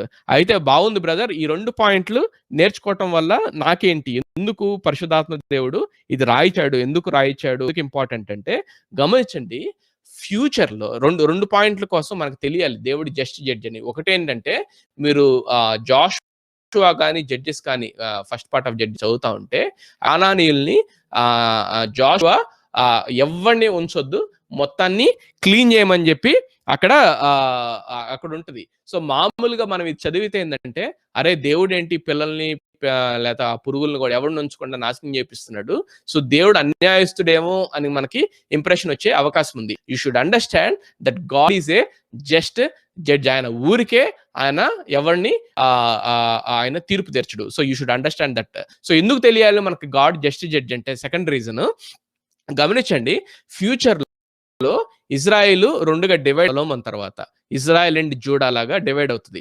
ఆ నార్థన్ పార్ట్ నేమో అసిరియులు చెరగొనబోతారు, సదర్న్ పార్ట్ ఏమో జూడా, ఆ 2 గోత్రాల్ని బబులోనీలు చెరగనబోతారు. సో భయంకరంగా వాళ్ళని ఈడ్చుకెళ్ళి చేస్తున్నట్లుగా ఉంటుంది. సో మనకు హబక్కూకు గ్రంథంలో చూస్తే పార్ట్ ఆఫ్ ఇట్ అర్థమవుతుంది. దేవుడు ఇక్కడ అన్యాయం చేస్తున్నాడా వాళ్ళకి అంటే, ఇక్కడ మనకి ఇప్పుడు చదివిన పోర్షన్ ఏం చెప్తుందంటే, no, God is a just judge. ఆయన ఎవరికి అన్యాయంగా తీర్పు ఇచ్చే దేవుడు కాదు, నెంబర్ 1. రెండోది ఏంటి, he gives chances for them to repent. He gave chances to Sodomites. So ఇజ్రాయేలీలకి ఆయన ప్రవక్తల్ని పంపించాడు. తర్వాత యూదా ప్రాంతం వాళ్ళకి ఆయన ప్రవక్తల్ని పంపించి ఇర్మియా లేకపోతే ఆమోసు లేకపోతే ఈ ప్రవక్తలందరూ వాళ్ళకి మనకు తర్వాత ప్రవక్తల గ్రంథాలు చదివితే అర్థమవుతుంది. చెప్తానే ఉన్నారు రాజులు, ఫస్ట్ కింగ్స్, సెకండ్ కింగ్స్‌లో ఉంటది. చెప్తానే ఉంటే వాళ్ళు వినలేదు. ఫైనల్‌గా వాళ్ళ మీద దేవుడి తీర్పు వచ్చింది. వాళ్ళని చెరగొని పోయినట్లుగా బబులోనీయులు, అస్సిరియలు చెరగొని పోయినట్లుగా చూస్తా ఉన్నాం. So God is a just judge. God gives chances before he judges. ఈ 2 పాయింట్లు మనకి అర్థం కావాలి. సో మనకేంటయా అంటే మనకు కూడా ఫ్యూచర్‌లో తీర్పు రాబోతా ఉంది. So God doesn't judge anybody just like that. So మనకు అర్థం కావాల్సింది ఏంటంటే అక్కడ మనకి రేపు తీర్పు తెరిచిపోతున్న దేవుడు ఆయన ఏంటంటే అంటే ఆయన మనిషిగా ఆయన తీర్పు తెరిచిపోతున్నాడు యేసుక్రీస్తుగా. సో ఎందుకు అంటే he knows he lived here as a man and he understand what a man goes through. So నీకేం తెలుసులే నువ్వు దేవుడు అనడానికి రేపు లేదు. సో ఆయన మనకి తీర్పు తీర్చిపోతా ఉన్నాడు. సో ఆయన తీర్పు తీర్చేటప్పుడు నువ్వు అన్యాయస్తుడు అని చెప్పి ఎవడు అనటానికి వీల్లేదు. He's a just judge. Number 1, నాకు అవకాశాలు లేదు, నేను దేవుడిని తెలుసుకోలేకపోయాను, తెలుసుంటే నేను మారేవాడినేమో అని బహానాలు చెప్పుకోవడానికి కూడా లేదు. ఎందుకంటే God gives us enough chances to repent. So మనం రిపెంట్ అవ్వకుండా మనం హృదయాన్ని కాఠిన్యం చేసుకుంటే there is no one who is going to save us. అది మనం చాలా జాగ్రత్తగా అర్థం చేసుకోవాలి. సో దట్స్ నెంబర్ 1 ఈ అకౌంట్ నుంచి మనం నేర్చుకునేది. నేను త్వరగా ముందుకు వెళ్ళి ముగిస్తానండి. చాలా జాగ్రత్తగా చూడండి. నెక్స్ట్ లెసన్ ఏం నేర్చుకోవచ్చు జెనిసిస్ 14 ఈ వార్ అకౌంట్ నుంచి అంటే it tells us that God will fight our battles when we obey him. So మనకి దేవుడికి విధేయత చూపిస్తే గనక మన యుద్ధాలు దేవుడే మన పక్షాన చేస్తాడన్న సత్యాన్ని ఇది మనకి చెప్తా ఉంది. ఇంకో రకంగా చెప్పాలంటే Abraham points to the future Joshua that obeyed God. ఎవరై జాషువా అంటే ఇజ్రాయేలీల్ని ఆ కానాను, ఆ ప్రామిస్ ల్యాండ్ లోకి తీసుకు వెళ్ళిన లీడర్ అన్నమాట. మోషే తర్వాత వచ్చిన జాషువా. ఆయన ఏంటంటే మీరు బుక్ ఆఫ్ జాషువా చదవండి. దేవుడు భయంకరంగా ఆయనకి విక్టరీ ఇచ్చుకుంటా వస్తాడు, రైట్? సో ఎందుకు ఎట్లా జరిగింది విక్టరీ అంటే అది జాషువా బలమా అంటే అది జాషువా బలం కాదు. అక్కడ ఒక మంచి మాట రాయబడి ఉంటుంది. మనం ఒకసారి తీసి చూద్దాము. Judges 10th chapter 40 Jashuva 10th chapter 40 నుంచి 42nd వర్సెస్ దాకా నేను చదువుతున్నాను. చాలా జాగ్రత్తగా వినండి. సో జాషువా గ్రంథం 10వ అధ్యాయము 40 నుంచి 42. Book of Jashuva 10th chapter 14 to 42. 40 to 42. 40, 41, 42. So Joshua struck the whole land, the hill country, and the Negeb, and the lowland, and the slopes, and all their kings. He left none remaining, but devoted to destruction all that breathed, just as the Lord God of Israel commanded him. And Joshua struck them from Kadesh Barnea as far as Gaza, and all the country of Goshen as far as Gibeon. ఈ 42nd verse చాలా జాగ్రత్తగా చూడండి. And Joshua captured all this kings and their lands at one stroke, at one campaign, because the Lord God of Israel fought for Israel. Then so ఇక్కడ ఏం జరుగుతుందంటే 42nd verse లో మళ్ళీ చదువుతున్నాను. And Joshua captured all these kings, ఈ పైన చెప్పిన kings, and their lands in just one campaign at one time అని ఉంటుంది ESVలో. బికాస్ ఏంటి దీని గొప్పతనం అంటే because the Lord God of Israel fought for Israel. అంటే ఇక్కడ ఏం జరుగుతా ఉందంటే యుద్ధం చేసింది ఎవరు? దేవుడు. మరి క్యాప్చర్ చేస్తుంది ఎవరు? జాషువా. జాషువా యుద్ధం చేశాడా? జాషువా యుద్ధం చేశాడు, కానీ జాషువా ద్వారా యుద్ధం చేయించింది దేవుడు, విజయం ఇచ్చింది దేవుడు. మరి ఇక్కడ జాషువా ఏం చేస్తాడంటే he's just capturing all that stuff. దేవుడు చేయమన్నది చేస్తా ఉన్నాడు. చాలా జాగ్రత్తగా గమనించండి. All these kings and their lands Joshua captured in one campaign.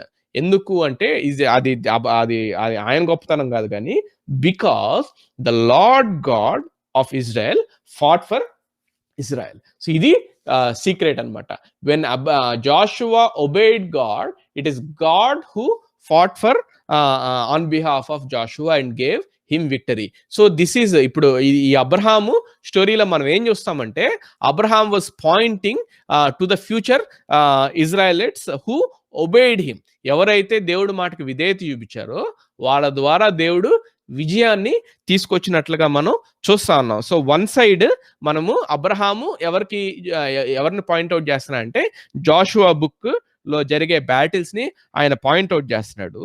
ఇంకో సైడ్ ఇక్కడ ఇక్కడ ఇక్కడ వీళ్ళిద్దరు కాకుండా ఇంకో గురించి చెప్పడం మర్చిపోయా, లోత్ అనమాట. సో ఈ లోతు ఎవరిని పాయింట్అవుట్ చేస్తున్నాడంటే జడ్జెస్ లో, బుక్ ఆఫ్ జడ్జెస్ లో, న్యాయాధిపతుల గ్రంథంలో ఈ ఇజ్రాయిలీలు ఏం చేస్తారంటే దేవుడు మాటకి విధేయత చూపించాల్సింది విధేయత చూపించకుండా దేవుడి మాటకు అవిధేయత చూపిస్తాడు. తర్వాత దేవుడు ఏం చేస్తా అంటే వాళ్ళకి బుద్ధి చెప్పడానికి వాళ్ళ శత్రు రాజుల్ని వాళ్ళ మీదకి ఎలో చేస్తాడు. జాషువా అంతా ఏమో అరవేర భయంకరంగా ఒక రోజులోనే వీళ్ళు చాలా ప్రాంతాన్ని జయించుకుంటా వస్తారు. అబ్రహాం ఎలా అయితే వీళ్ళందరినీ ఒక స్ట్రోక్ లో జయించాడో, జాషువా అండ్ హిజ్ ఫాలోయర్స్ వాళ్ళు అలా అలా జయించుకుంటా వస్తారు. కారణం ఏంటంటే దేవుడు వాళ్ళ పక్షాన్ని యుద్ధం చేస్తున్నాడు, వాళ్ళు చేయట్లేదు. ఎప్పుడైతే ఆ ప్రజలు దేవునికి అవిధేయత చూపటం మొదలేశారో దేవుడు వాళ్ళని విడిచిపెట్టేశాడు. సో ఎప్పుడైతే విడిచిపెట్టడం మాత్రమే కాకుండా వాళ్ళ శత్రువులు వాళ్ళ మీదకి రావటానికి ఎలో చేశాడు, వాళ్ళకున్న ప్రొటెక్షన్ తీస్తాడు. సో దెన్ వాళ్ళు వచ్చినప్పుడు వాళ్ళు అపజయం పొందుకున్నట్లుగా, లేదంటే ఆ రాజుల చేతుల్లో బందీ అయినట్టుగా మనం చూస్తా ఉన్నాం. లోతు దాన్ని పాయింట్అవుట్ చేస్తున్నాడు. ఒకసారి జడ్జెస్ తీయండి. జడ్జెస్ ఫస్ట్ చాప్టర్ నేను చదువుతా ఉన్నాను. 28 నుంచి 30, జడ్జెస్ ఫస్ట్ చాప్టర్ 28 నుంచి 33 దాకా మీరు చూస్తే ఇక్కడ దేవుడు ఏం చెప్పాడంటే వీళ్ళకి వాళ్ళనెవరిని కానానీయులు ఎవరిని వదలొద్దు, వాళ్ళని completely drive them out from your land అని చెబితే వీళ్ళేమి ప్లాన్ చేశారంటే, ఇది అప్పటికి జాషువా చనిపోయిన తర్వాత అనమాట. ఇది ఏం చేశారంటే వాళ్ళని కంప్లీట్ గా తరవకుండా కొంతమందిని అక్కడే ఉంచి వీళ్ళకి బానిసలాగా పెట్టుకున్నారు. అంటే ఇంట్లో మెయిడ్ సర్వెంట్ లాగా ఉంటారు, పనికి వస్తారు, ఊరికి తరవటం ఎందుకని చెప్పి వాళ్ళందరినీ తరవలేదు. అది అవుదేయత. ఒకసారి చూడండి 28వ వచనంలో, ఫస్ట్ చాప్టర్ 28 వర్స్ చదువుతున్నాను. When Israel grew strong they put the Canaanites to forced labour but did not drive them out completely. So అది వాళ్ళు చేసిన తప్పు. తర్వాత 29th వర్స్ లో చూడండి, Ephraim did not drive out. 30th verse లో Zebulun did not drive out. తర్వాత 31 లో Asher did not drive out. 32nd verse లో they did not drive them out. తర్వాత 33rd వర్స్ లో Naphtali did not drive out the inhabitants of Bethshemesh. So ఇక్కడ ఇవన్నీ వచనాలు మనకి ఏం చెప్తా ఉన్నాయి అంటే వాళ్ళు తరవాల్సింది పోయి వాళ్ళు తరవకుండా అట్లానే ఉంచుకున్నారు. తర్వాత మనకి ఏం జరుగుతూ ఉంటుంది అంటే జడ్జెస్ సెకండ్ చాప్టర్ 11 నుంచి 16, ఒకసారి నెక్స్ట్ చాప్టర్కి వెళ్దాం. ఈ జడ్జెస్ సెకండ్ చాప్టర్ 11 నుంచి 16 ఏమవుతుందంటే ఎప్పుడైతే వీళ్ళని తరవకుండా ఉంచారో ఏమైందంటే వాళ్ళ యొక్క దేవతలు, దేవుళ్ళు ఎవరైతే ఉన్నారో బయలు ఇట్లాంటి వాళ్ళందరూ వాళ్ళు అక్కడే ఉండిపోయి వాళ్ళు కానానైట్స్ వాళ్ళని వర్షిప్ చేయటం మొదలెట్టారు. అది అంతవరకు ఉంటే బానే ఉంటది. ఎప్పుడైతే వాళ్ళని తరవకుండా ఉంచుకున్నారో, ఆ దేవతలు ఎప్పుడైతే అక్కడ ఉండిపోయినాయో, ఈ ఇజ్రాయేలీలు కూడా క్రమక్రమంగా వాళ్ళని పెళ్లి చేసుకుంటూ వాళ్ళ దేవతల వైపు, వాళ్ళ విగ్రహారాధన వైపు తిరిగినట్లుగా మనం చూస్తా ఉన్నాం. అది మనం 2వ అధ్యాయం 11వ వచనం నుంచి చదువుతున్నాను. Judges second chapter 11th verse నుంచి. And the people of Israel did what was evil in the sight of the Lord and served the Baals and they abandoned the Lord, the God of their fathers who had brought them out of the land of Egypt. They went after other gods from among the gods of the peoples who were around them and bowed down to them. And they provoked the Lord to anger. They abandoned the Lord and served the Baals and Ashtaroth. వీళ్ళు ఏం చేస్తున్నారు, దేవుడికి వ్యతిరేకంగా కోపం వాళ్ళు దేవుడిని విడిచిపెట్టారు. దేవుడిని విడిచిపెట్టిన తర్వాత మాత్రం కాకుండా వాళ్ళు ఇతర దేవతల వైపు తిరగటం మాత్రం కాకుండా దేవుడికి కోపం రేపారు. 14వ వచనం చదువుతున్నాను. So the anger of the Lord was kindled against Israel and gave them, ఇక్కడ చాలా జాగ్రత్తగా చూడండి, and he gave them over to plunderers who plundered them and he sold them into the hand of their surrounding enemies so that they could no longer withstand their enemies. ఇక్కడ లోతుకి అదే జరుగుతా ఉంది. ఆ లోతు అంత పాపం చేయిస్తుండకపోవచ్చు, కానీ ఇక్కడ he was pointing to the future Israelites who failed God అన్నమాట. సో ఆ శత్రువులకి అప్పగిచ్చాడు. ఆ శత్రువుల దగ్గర వీళ్ళు నిలబడలేకపోయారు అని ఇక్కడ మనం చూస్తా ఉన్నాం. 15వ వచనం, whenever they marched out, the hand of the Lord was against them for harm, as the Lord had warned, and as the Lord had sworn to them, and they were in terrible distress. తర్వాత వచనం చూడండి, ఇది చాలా important. 16వ వచనం. Then the Lord raised up judges who saved them out of the hand of those who plundered them. So ఇక్కడ ఈ తర్వాత దేవుడు న్యాయాధిపతులను లేపి ఈ ఇజ్రాయేలీల్ని వాళ్ళ యొక్క శత్రువుల చేతి నుంచి రక్షించారు అని చెప్పి 2:16 చెప్తా ఉంది. అబ్రహాం చేసింది అదే. సో ఒకవైపు ఏమో లోతు ఆయన సొంత చాయిస్లు చేసుకుని లోకం వైపు వెళ్ళిపోయాడు. సో వెళ్ళిపోయిన తర్వాత ఎవరైతే శత్రువులు వచ్చారో ఈ సొదొమ వీళ్ళందరితో తీసుకెళ్ళటంతో పాటు ఇక్కడ కాపురం ఉంటున్న లోతును కూడా వాళ్ళు తీసుకెళ్ళిపోయారు.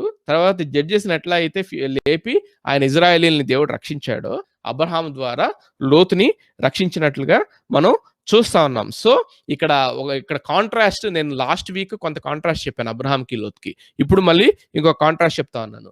అబ్రహాం ఏమో ఈ జాషువా తర్వాత విధేయత చూపించిన ఇజ్రాయేల్కి పాయింట్అవుట్ చేస్తా ఉంటే, ఈ లోతేమో దేవునికి దూరం అయిపోయినా లేకపోతే దేవుని మాటకి అవిధేయత చూపించిన ఇజ్రాయేల్ ఎవరైతే ఉన్నారో వాళ్ళు ఎలా అయితే శత్రు రాజుల్లో చేతుల్లో పడ్డారో దానికి పాయింట్అవుట్ చేస్తున్నట్లుగా మనం చూసాం. అక్కడతో దేవుడు విడిచిపెట్టలేదు, కానీ అబ్రహాం ఎలా అయితే జడ్జెస్ని లేపి ఇజ్రాయేల్ని రక్షించాడో అబ్రహాం ద్వారా లోతుని రక్షించినట్లుగా మనము చూస్తా ఉన్నాం. మంచిది. ఇది ఎందుకు మోషే రాస్తున్నాడు ఇజ్రాయేల్ అంటే, సో ఎప్పుడైతే ఇక్కడ the point he is writing trying to write here ఏంటి అంటే, ఎప్పుడైతే ఈయన కాంప్రమైజ్ అయ్యాడో, ఎప్పుడైతే లోతు ఒక స్టాండ్ తీసుకుని దేవుడి కోసం నిలబడాలి అని అనుకోకుండా వాళ్ళతో సొదోమైట్స్ వాళ్ళు చేసే పాపాలు ఈయన చేసి ఉండకపోవచ్చు, కానీ 2 Peter 2:6 ఉంటుంది ఆయన నీతిమంతుడు అని చెప్పి అంటాడు లోతుని. కానీ ఆయన చేసేది ఏంటంటే he stayed there and he allowed the sin to go before his eyes. So ఆ ప్రాంతాన్ని విడిచేసి వచ్చి ఉండాల్సింది, ఆయన అక్కడే ఉన్నాడు. సో అలాగే ఎప్పుడైతే నువ్వు ఆ ప్రాంతానికి ఆ కానానీయుల్ని ఉండనిస్తావో వాళ్ళు నీకు ఏకుమైకై కూర్చుంటారు, తర్వాత నువ్వు బానిసగా అవ్వాల్సి వస్తుంది అని చెప్పి ఆ దేవుడు ఫ్యూచర్ లో ఇజ్రాయేలీలకి ఆయన వార్న్ చేస్తున్నట్లుగా మనం దీని నుంచి అర్థం చేసుకోవాలి. You will be captured by your enemies అని చెప్పి మనకి ఇక్కడ పరిశుద్ధాత్మ దేవుడు ఇజ్రాయేలీలకి రాస్తున్నాడు. సో మనకేంటి దీని నుంచి మనం నేర్చుకోవాల్సిన లెసన్ ఏంటంటే, చాలా జాగ్రత్తగా గమనించండి. This is very very very important lesson here.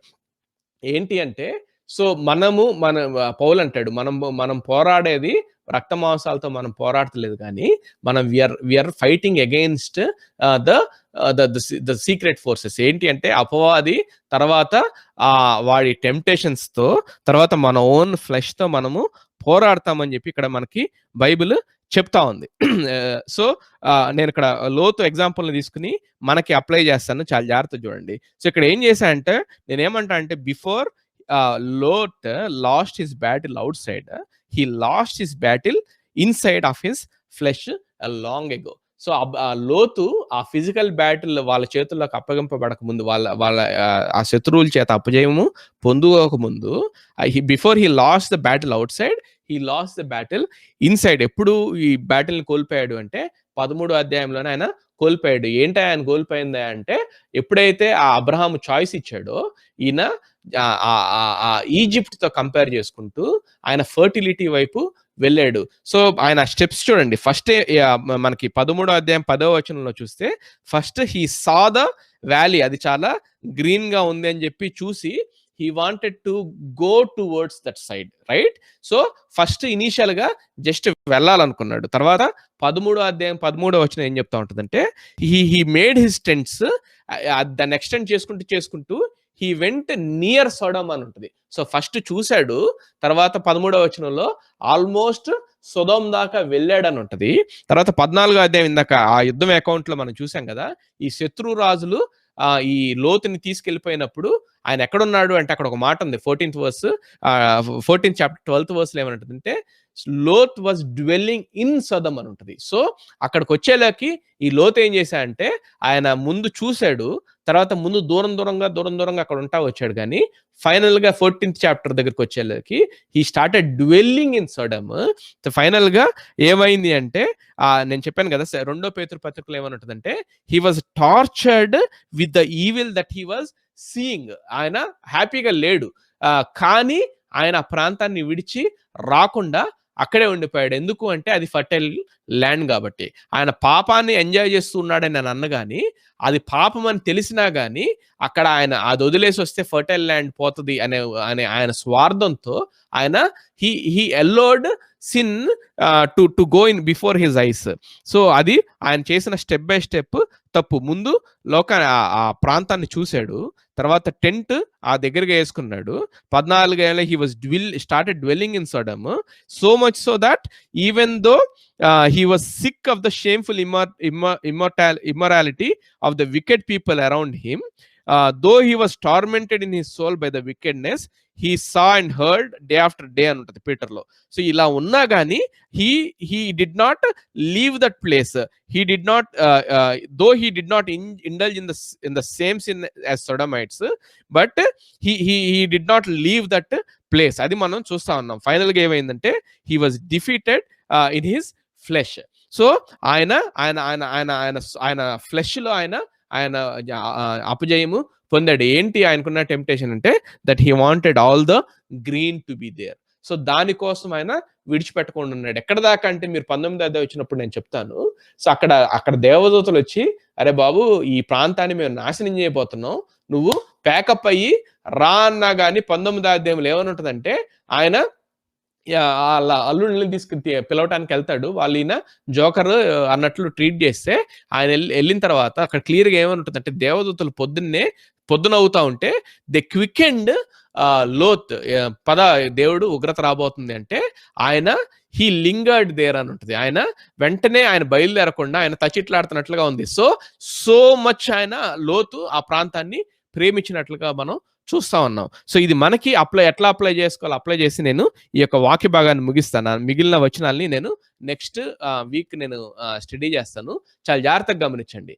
So flesh అనేది మన జీవితాల్లో చాలా చాలా చాలా చాలా డేంజరస్ థింగ్. సో మనం రక్షింపబడతాము, మనం నీతిమంతులుగా తీర్చబడతాం, కానీ వెంటనే ఈ ఫ్లెష్ మనల్ని వదిలి పోదు. నేను ఎప్పుడు చెప్తా ఉంటాను కదా, సో మనము in your position you are declared righteous, but practical గా నువ్వు ఈ ఫ్లెష్ ని జయించాల్సి ఉంటది. మనకు అప్లై చేస్తున్నాను ఈ వాక్య భాగాన్ని. సో ఎలా అయితే లోతు he was defeated at his flesh first, then he was defeated by the enemy outside and next అని మనం నేర్చుకున్నామో, మన జీవితాల్లో మనము ఈ ఫ్లెష్ ని దగ్గరే ఉంటూ ఈ ఫ్లెష్ ని ఎంటర్టైన్ చేస్తూ ఉంటే ఏమవుతుందంటే మనము నాశనానికి అవి మనల్ని దారితీస్తాయి అని చెప్పి వాక్యం చెప్తా ఉంది. గమనించండి ఒకసారి గలతీ పత్రిక తీద్దాము. ఒకసారి గలతీ పత్రిక 5వ అధ్యాయము, గలతీ పత్రిక 5వ అధ్యాయము. నేను త్వరగా ముగిస్తానండి, ఒక 10 minutesలో ముగిస్తాను. ఇవి చాలా ఇంపార్టెంట్ ట్రూత్స్ మనం నేర్చుకోవాల్సి. గలేషియన్స్ 5th chapter 16 నుంచి 21 దాకా నేను చదువుతున్నాను. గలేషియన్స్ 5th chapter 16 నుంచి 21 దాకా, 5వ అధ్యాయం 16 నుంచి 21. But I say walk by the spirit and you will not gratify the desire of the flesh, for the desires of the flesh are against the spirit and the desires of the spirit are against the flesh, for these are opposed to each other to keep you from doing the things you want to do. But if you are led by the spirit, you are not under the law.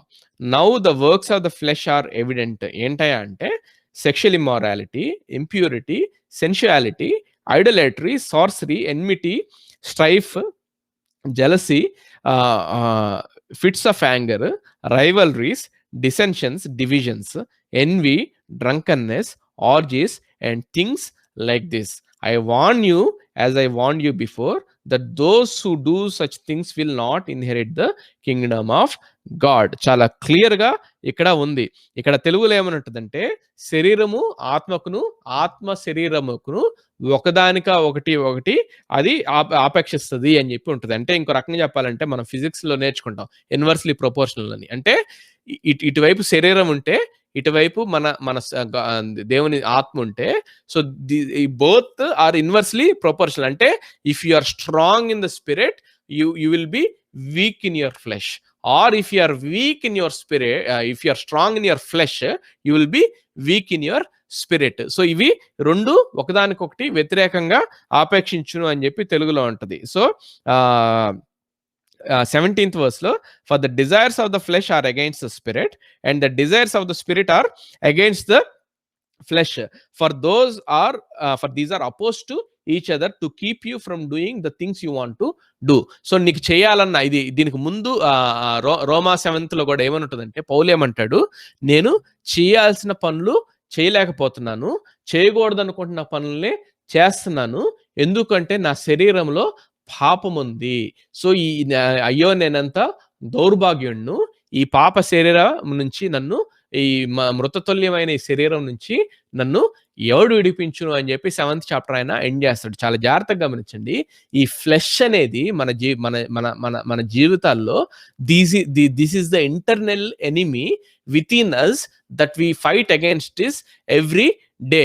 దీని గురించి పౌలు చాలా clear గా రాస్తున్నాడు. ఏంటంటే మీరు శరీరసారంగా జీవిస్తే గనక మీరు ఆత్మానుసారంగా జీవించలేరు.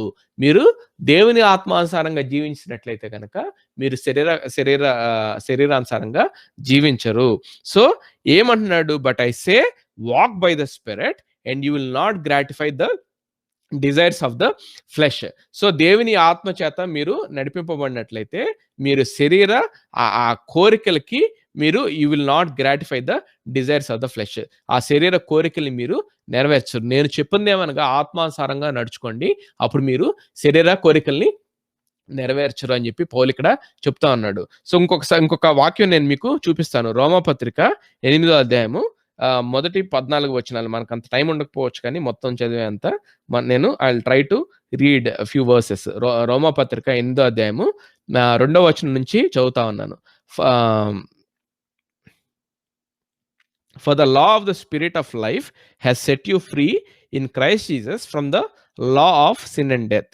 For God has done what the law weakened by the flesh could not do, by sending his own son in the likeness of sinful flesh, and for sin he condemned sin in the flesh, in order that the righteous requirement of the law might be fulfilled in us, who walk not according to the flesh but according to the spirit. మళ్ళీ పదాలు వస్తున్నాయి చూడండి. So who walk not according to the flesh and according to the spirit. అలాంటి వాళ్ళు దేవుడి నియమాన్ని నెరవేరుస్తారంట. 5th verse నేను చదువుతున్నాను.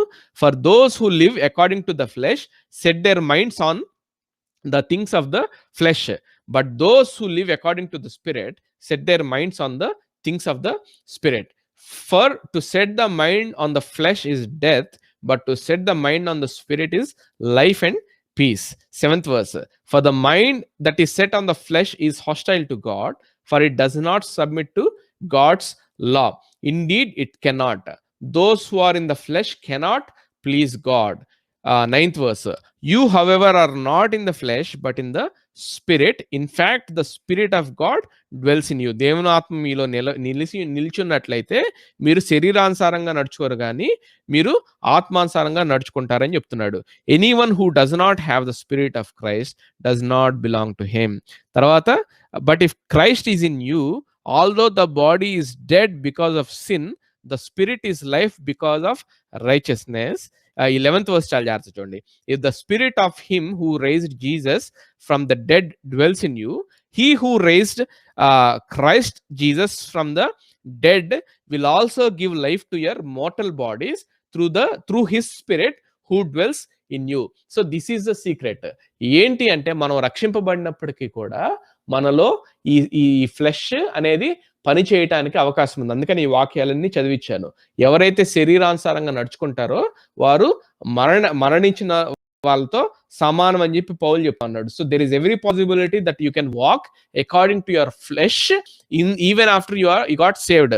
అందుకని పౌలు ఏం చెప్తున్నా అంటే, don't walk according to the flesh, walk according to the spirit. So ఇక్కడ లోతు చేసిన ప్రాబ్లం ఏంటంటే, he yielded to his flesh. ఇక్కడ మనం చేసే రోజుకి మనం చేసే బిలీవర్స్ గా మనం చేసే మనకున్న టెంప్టేషన్ ఏంటంటే, so we yield our selves to our flesh. దీన్ని పౌలు ఏమంటా ఉన్నాడంటే, don't walk according to your flesh.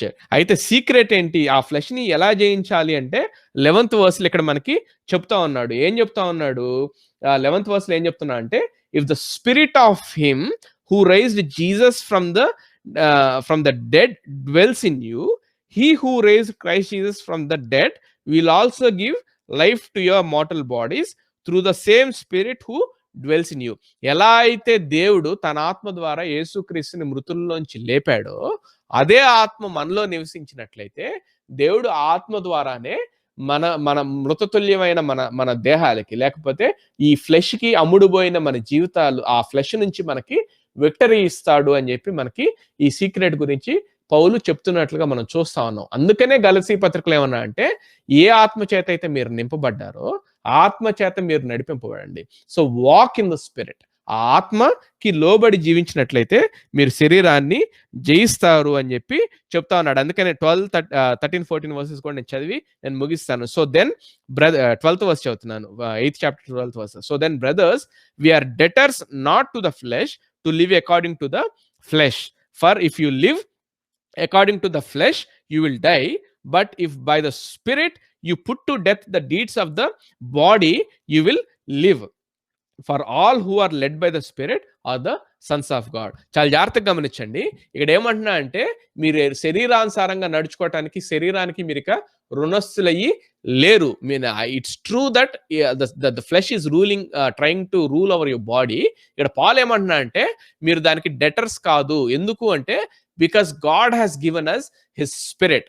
మీరు శరీరానుసారంగా జీవిస్తే మృత్యు చెందాల్సిన వాళ్ళు, కానీ ఆత్మ చేత శరీర క్రియల్ని మీరు జయించినట్లయితే మీరు జీవిస్తారు. సో ఇక్కడ పౌలు ఏం చెప్తా ఉన్నా అంటే, what Paul is writing to Romans is, you kill your flesh, you kill the deeds of your flesh through the help of the Holy Spirit. If you can do that, you will live అని చెప్తా ఉన్నాడు. So మనము అయ్యో నా శరీరం నా మీద జయం చేస్తుంది, I'm the debtor to my flesh అని అంటానికి లేదు. ఎందుకు లేదు?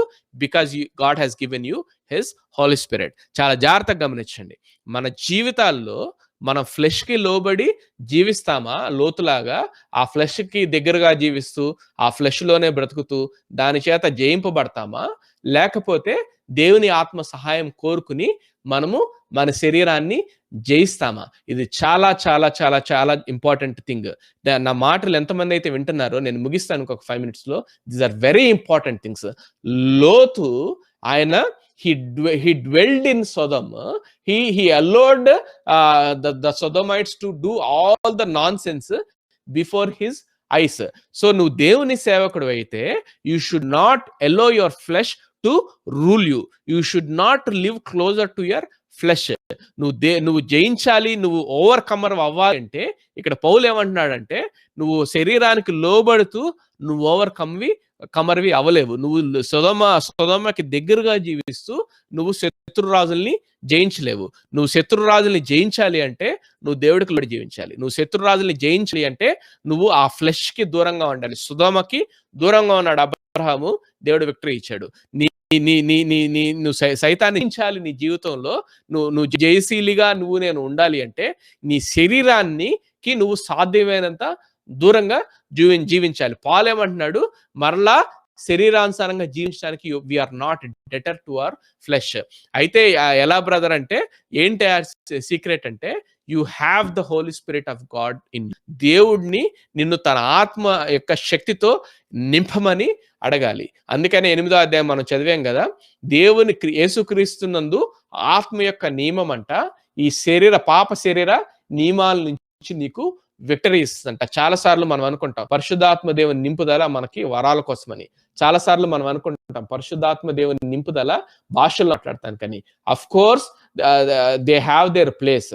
అయితే దానికంటే ప్రాముఖ్యంగా పరిశుద్ధాత్మ దేవుని నింపుదల మనకి ఎందుకు కావాలి అంటే, మన శరీరం మీద మనము జయం పొందుకోవటానికి. ఇంకా మన శరీరంలో మనం జీవిస్తున్నాము అంటే, ఇంకా మన శరీరకు సంబంధించిన కోపాల్లో, లేకపోతే మన శరీరానికి సంబంధించిన అన్ఫర్గివ్నెస్ లో, మన శరీరానికి సంబంధించిన లస్ట్ లో, మన శరీరానికి సంబంధించిన ఈ కాముకత్వంలో, లేకపోతే వీటిలో ఉంటున్నాము అంటే, ఈ గాసిప్స్ లో, ఇవన్నీ శరీరానికి సంబంధించిన మనం లిస్ట్ చదివాం కదా రిలేషన్స్ లో, మళ్ళీ మీరు చదవండి, ధ్యానించండి. వీటిలో ఉంటున్నాము అంటే we are entertaining the flesh to rulers. So మనం చేయాల్సింది ఏంటి అంటే, మనం ఎవరూ అతీతులం కాదు, గుర్తుపెట్టుకోండి. అందుకని పాల్ ఇక్కడ క్లియర్ గా, if it is an obvious thing, Paul would not have return Romans 8th chapter. అది ఆబ్వియస్ థింగ్ కాదు. మనం ఎక్స్క్లూజివ్ గా కాన్షియస్‌గా పరిశుద్ధాత్మ దేవుని సహాయంతో ఈ శరీరాన్ని ఆత్మతో మనం ఈ శరీరాన్ని జయించినట్లయితే మనము జీవిస్తామని చెప్తా ఉన్నాడు. సో మనం చేయాల్సింది ఏంటంటే డే ఇన్ డే అవుట్ దేవుని సమక్షంలో కూర్చుని దేవుని ఆత్మ నింపుదల కోసం అడిగి ఆత్మ సహాయంతో మనము ఈ శరీరాన్ని జయించవలసిన వారమై ఉన్నాం. సో నా మటుకు నేను యంగ్ డేస్ లో కానీ మరి ఇంకెక్కువగా పని చేసేటప్పుడు అవర్స్ టుగెదర్ ప్రేయర్ లో ఉండి దేవుని యొక్క ఆత్మ సహాయం కోసం అడిగేవాడిని. ఈ so so that's a good thing that we should learn. Even now I always ask God to fill me with his spirit, forgive my sins, fill me with his spirit, and దేవా నాకు జయము దయచేయి అని చెప్పి ప్రార్థన చేస్తూ ఉంటాం. గమనించండి, సింపుల్ గా నేను దేవుణ్ణి రక్షించేశాను, దేవుణ్ణి అంగీకరించాను, దేవుడు నాకు రక్షణ ఇచ్చేసాడు, నాకు ఫ్రీ పాస్ ఇచ్చేసాడు పరలోకానికి, నేను అలా అనుకోవటానికి లేదు. సో ఇక్కడ పౌలు ఏమంటున్నాడంటే దేవుని ఆత్మ చేత ఎందరు నడిపింపబడదరో వారు దేవుడు కుమారులే అంటారు. సో నువ్వు దేవుని ఆత్మ చేత నడిపింపబడకపోతే నీ ఫ్లెష్ నీ లైఫ్ లో రాజ్యం చేస్తూ ఉంటే, ఇక్కడ గలేషియన్స్ లో క్లియర్ గా ఏం చెప్పాడు, వీటిలో జీవించేవాడు they will not inherit the kingdom of God అని క్లియర్ గా గలేషియన్స్ 5th చాప్టర్ లో మనం చదివాము. కాబట్టి let us not live like Lot, right? మన ఫ్లెష్ మనం ప్రాధాన్యత ఇవ్వకుండా మనం దేవుని సన్నిధిలో ఉంటూ, దేవా నీకు పరిశుద్ధాత్మ దేవుడు నువ్వు వాక్యం చదువుతున్నప్పుడు నీకు బయలుపరుస్తాడు ఏ పాపాలు నాలో ఉన్నాయి, నాలో కోపం ఉందా, నాలో ఆ దురుసు మాటలనే అనే బుద్ధి ఉందా, నాలో క్షమించలేని తనం ఉందా, నాలో ప్రేమ లేని తనం ఉందా, నాలో శరీర బ్యాడ్ థాట్స్ ఉన్నాయా, నాలో లస్ట్ ఉందా, లస్ట్ఫుల్ ఐస్ ఉన్నాయా. దేవుడు మన పక్షాన ఉండి మనల్ని అర్థం చేసుకునే దేవుడు. సో మనకు అవకాశాలు ఇస్తా ఉన్నాడు, ఇందాక అదే చూసాం కదా. సో ఈ అవకాశాలు ఇచ్చినప్పుడు నన్ను నేను ఇంట్రాస్పెక్ట్ చేసుకుంటూ దేవుని సన్నిధిలో నేను గోజాడి అడగాలి, ప్రభువా ఈ శరీర కార్యాలు నన్ను లోపరుస్తున్నాయి, ఈ గర్వం నన్ను లోపరుస్తుంది అయ్యా, నా అంతటి నేను ఈ శరీరాన్ని జయించలేను. రోమా 8లో చెప్పినట్లు నీ ఆత్మ నింపుదల నాకు దయచేయి, నాకు వీటి మీద జయం దయచేయి. Unless you ask like that, unless you strive to be victorious, you cannot find the victory. So దేవుడు క్లియర్ గా మనకి మత్తయి సువార్త 24లో రెండో రాకడ గురించి వచ్చినప్పుడు ఏమనుంటుందంటే, ఆయన జయించు వారికి రెవల్యూషన్ 2nd 3rd చాప్టర్లో ఏమనుంటుందంటే, నేను జయించు వారికి జీవకిరీటం ఇస్తాను, జయించువాడు నా పేరు కలిగి ఉంటాడు, జయించు వారికి నేను కొత్త నామం ఇస్తే. మీరు ఒకసారి మెడిటేట్ చేయండి, ఆ 7 చర్చెస్కి ఇచ్చిన లెటర్స్ లో కామన్ థింగ్ ఏముంటుందంటే, నువ్వు జయించాలి, నువ్వు నేను మన శరీరాల్ని జయించాలి. లోతు అది జయించలేకపోయాడు, ఆయన శత్రువులు వచ్చినప్పుడు ఆయన పడిపోయాడు. సో మనము మన ఫ్లెష్ ని జయించకపోతే మనము we will ultimately become slaves of the devil. అది మనం గుర్తుపెట్టుకుని మనం ఈరోజు లెసన్స్ నేర్చుకోవాల్సిందిగా నేను కోరుతా ఉన్నాను. మంచిది, నేను ఈ ధ్యానాన్ని ఇక్కడ ముగిస్తున్నాను. ప్రార్థన చేసుకుందాం. ఒకసారి మనం నేర్చుకున్న లెసన్స్ గురించి ఆలోచిద్దాం. So how are we doing with our battles? So మనము 12వ అధ్యాయంలో నేర్చుకున్నాము ఫెయిత్ అండ్ ఒబీడియన్స్. అబ్రహాము విశ్వాసం చూపించి ఆయన విధేయత చూపించినట్లుగా, విశ్వాసం కలిగి ఆయన విధేయత చూపించినట్లుగా ఉన్నాం. తర్వాత 12వ అధ్యాయము 10 నుంచి 20 దాకా మనము ట్రయల్స్ వచ్చినప్పుడు అబ్రహాం పడిపోయినట్లుగా చూస్తా ఉన్నాం, ఫెయిత్ అండ్ ట్రయల్స్. తర్వాత 13వ అధ్యాయంలో చాయిస్, అబ్రహాం మళ్ళీ రిపెంట్ అయ్యి ఆయన చాయిసెస్ తీసుకునే దగ్గర ఆయన దేవుడి మాటకి విధేయత చూపించి కానాన్లో ఉండిపోయినట్లుగా మనం చూస్తా ఉన్నాం, ఫెయిత్ అండ్ చాయిసెస్. అయితే ఈ రోజు మనం ధ్యానించుకున్నాం battles, faith and battles. So ఇవన్నీ విశ్వాసపు యాత్రలో మెట్లు లాగా మనం చూస్తున్నాం. విధేయత, ఇబ్బందులు, తర్వాత చాయిసెస్, తర్వాత battles. Step by step Abraham వెళ్తున్నాడు. ఆయన కొన్ని చోట్ల ఆయన తొట్టిల్లినా కానీ తర్వాత దేవుడి వైపు తిరిగి ఆయన ముందుకెళ్తున్నట్లుగా మనం చూస్తా ఉన్నాం. How are we doing with our battles in our Christian lifes? So ఒకసారి నేను ఇది Bible study I know, but I still want to apply these things very strongly to our lifes, because unless we become overcomer, unless we get the victory over our flesh, there is no way that we are going to inherit the Kingdom of God. అందుకనే revolution 2nd 3rd chapters లో clear గా ఉంది, జయించు వారికే జీవ కిరీటం, జయించు వారు మాత్రమే దానిలో ప్రవేశిస్తారు. సో నేను జయించువాడిగా ఉండాలి అంటే నా శరీరాన్ని నేను మొదట జయించాలి. నా శరీరాన్ని జయించాలి అంటే నాకున్న శక్తి సరిపోదు కానీ, వాక్యంలో మనం చూసాం పరిశుద్ధాత్మ మృతుల్లోంచి యేసుక్రీస్తుని లేపిన వాని ఆత్మ మనలో నిలిచి ఉంటే, ఆ దేవుడు యేసుక్రీస్తుని ఎలా అయితే లేపాడో, ఈ శరీరాన్ని జయించి నేను కూడా విక్టోరియస్‌గా ఉండటానికి ఆత్మ ద్వారా దేవుడు సహాయం చేస్తాడు అన్న లెసన్ మనం నేర్చుకున్నాం. అడుగుదామా దేవుడిని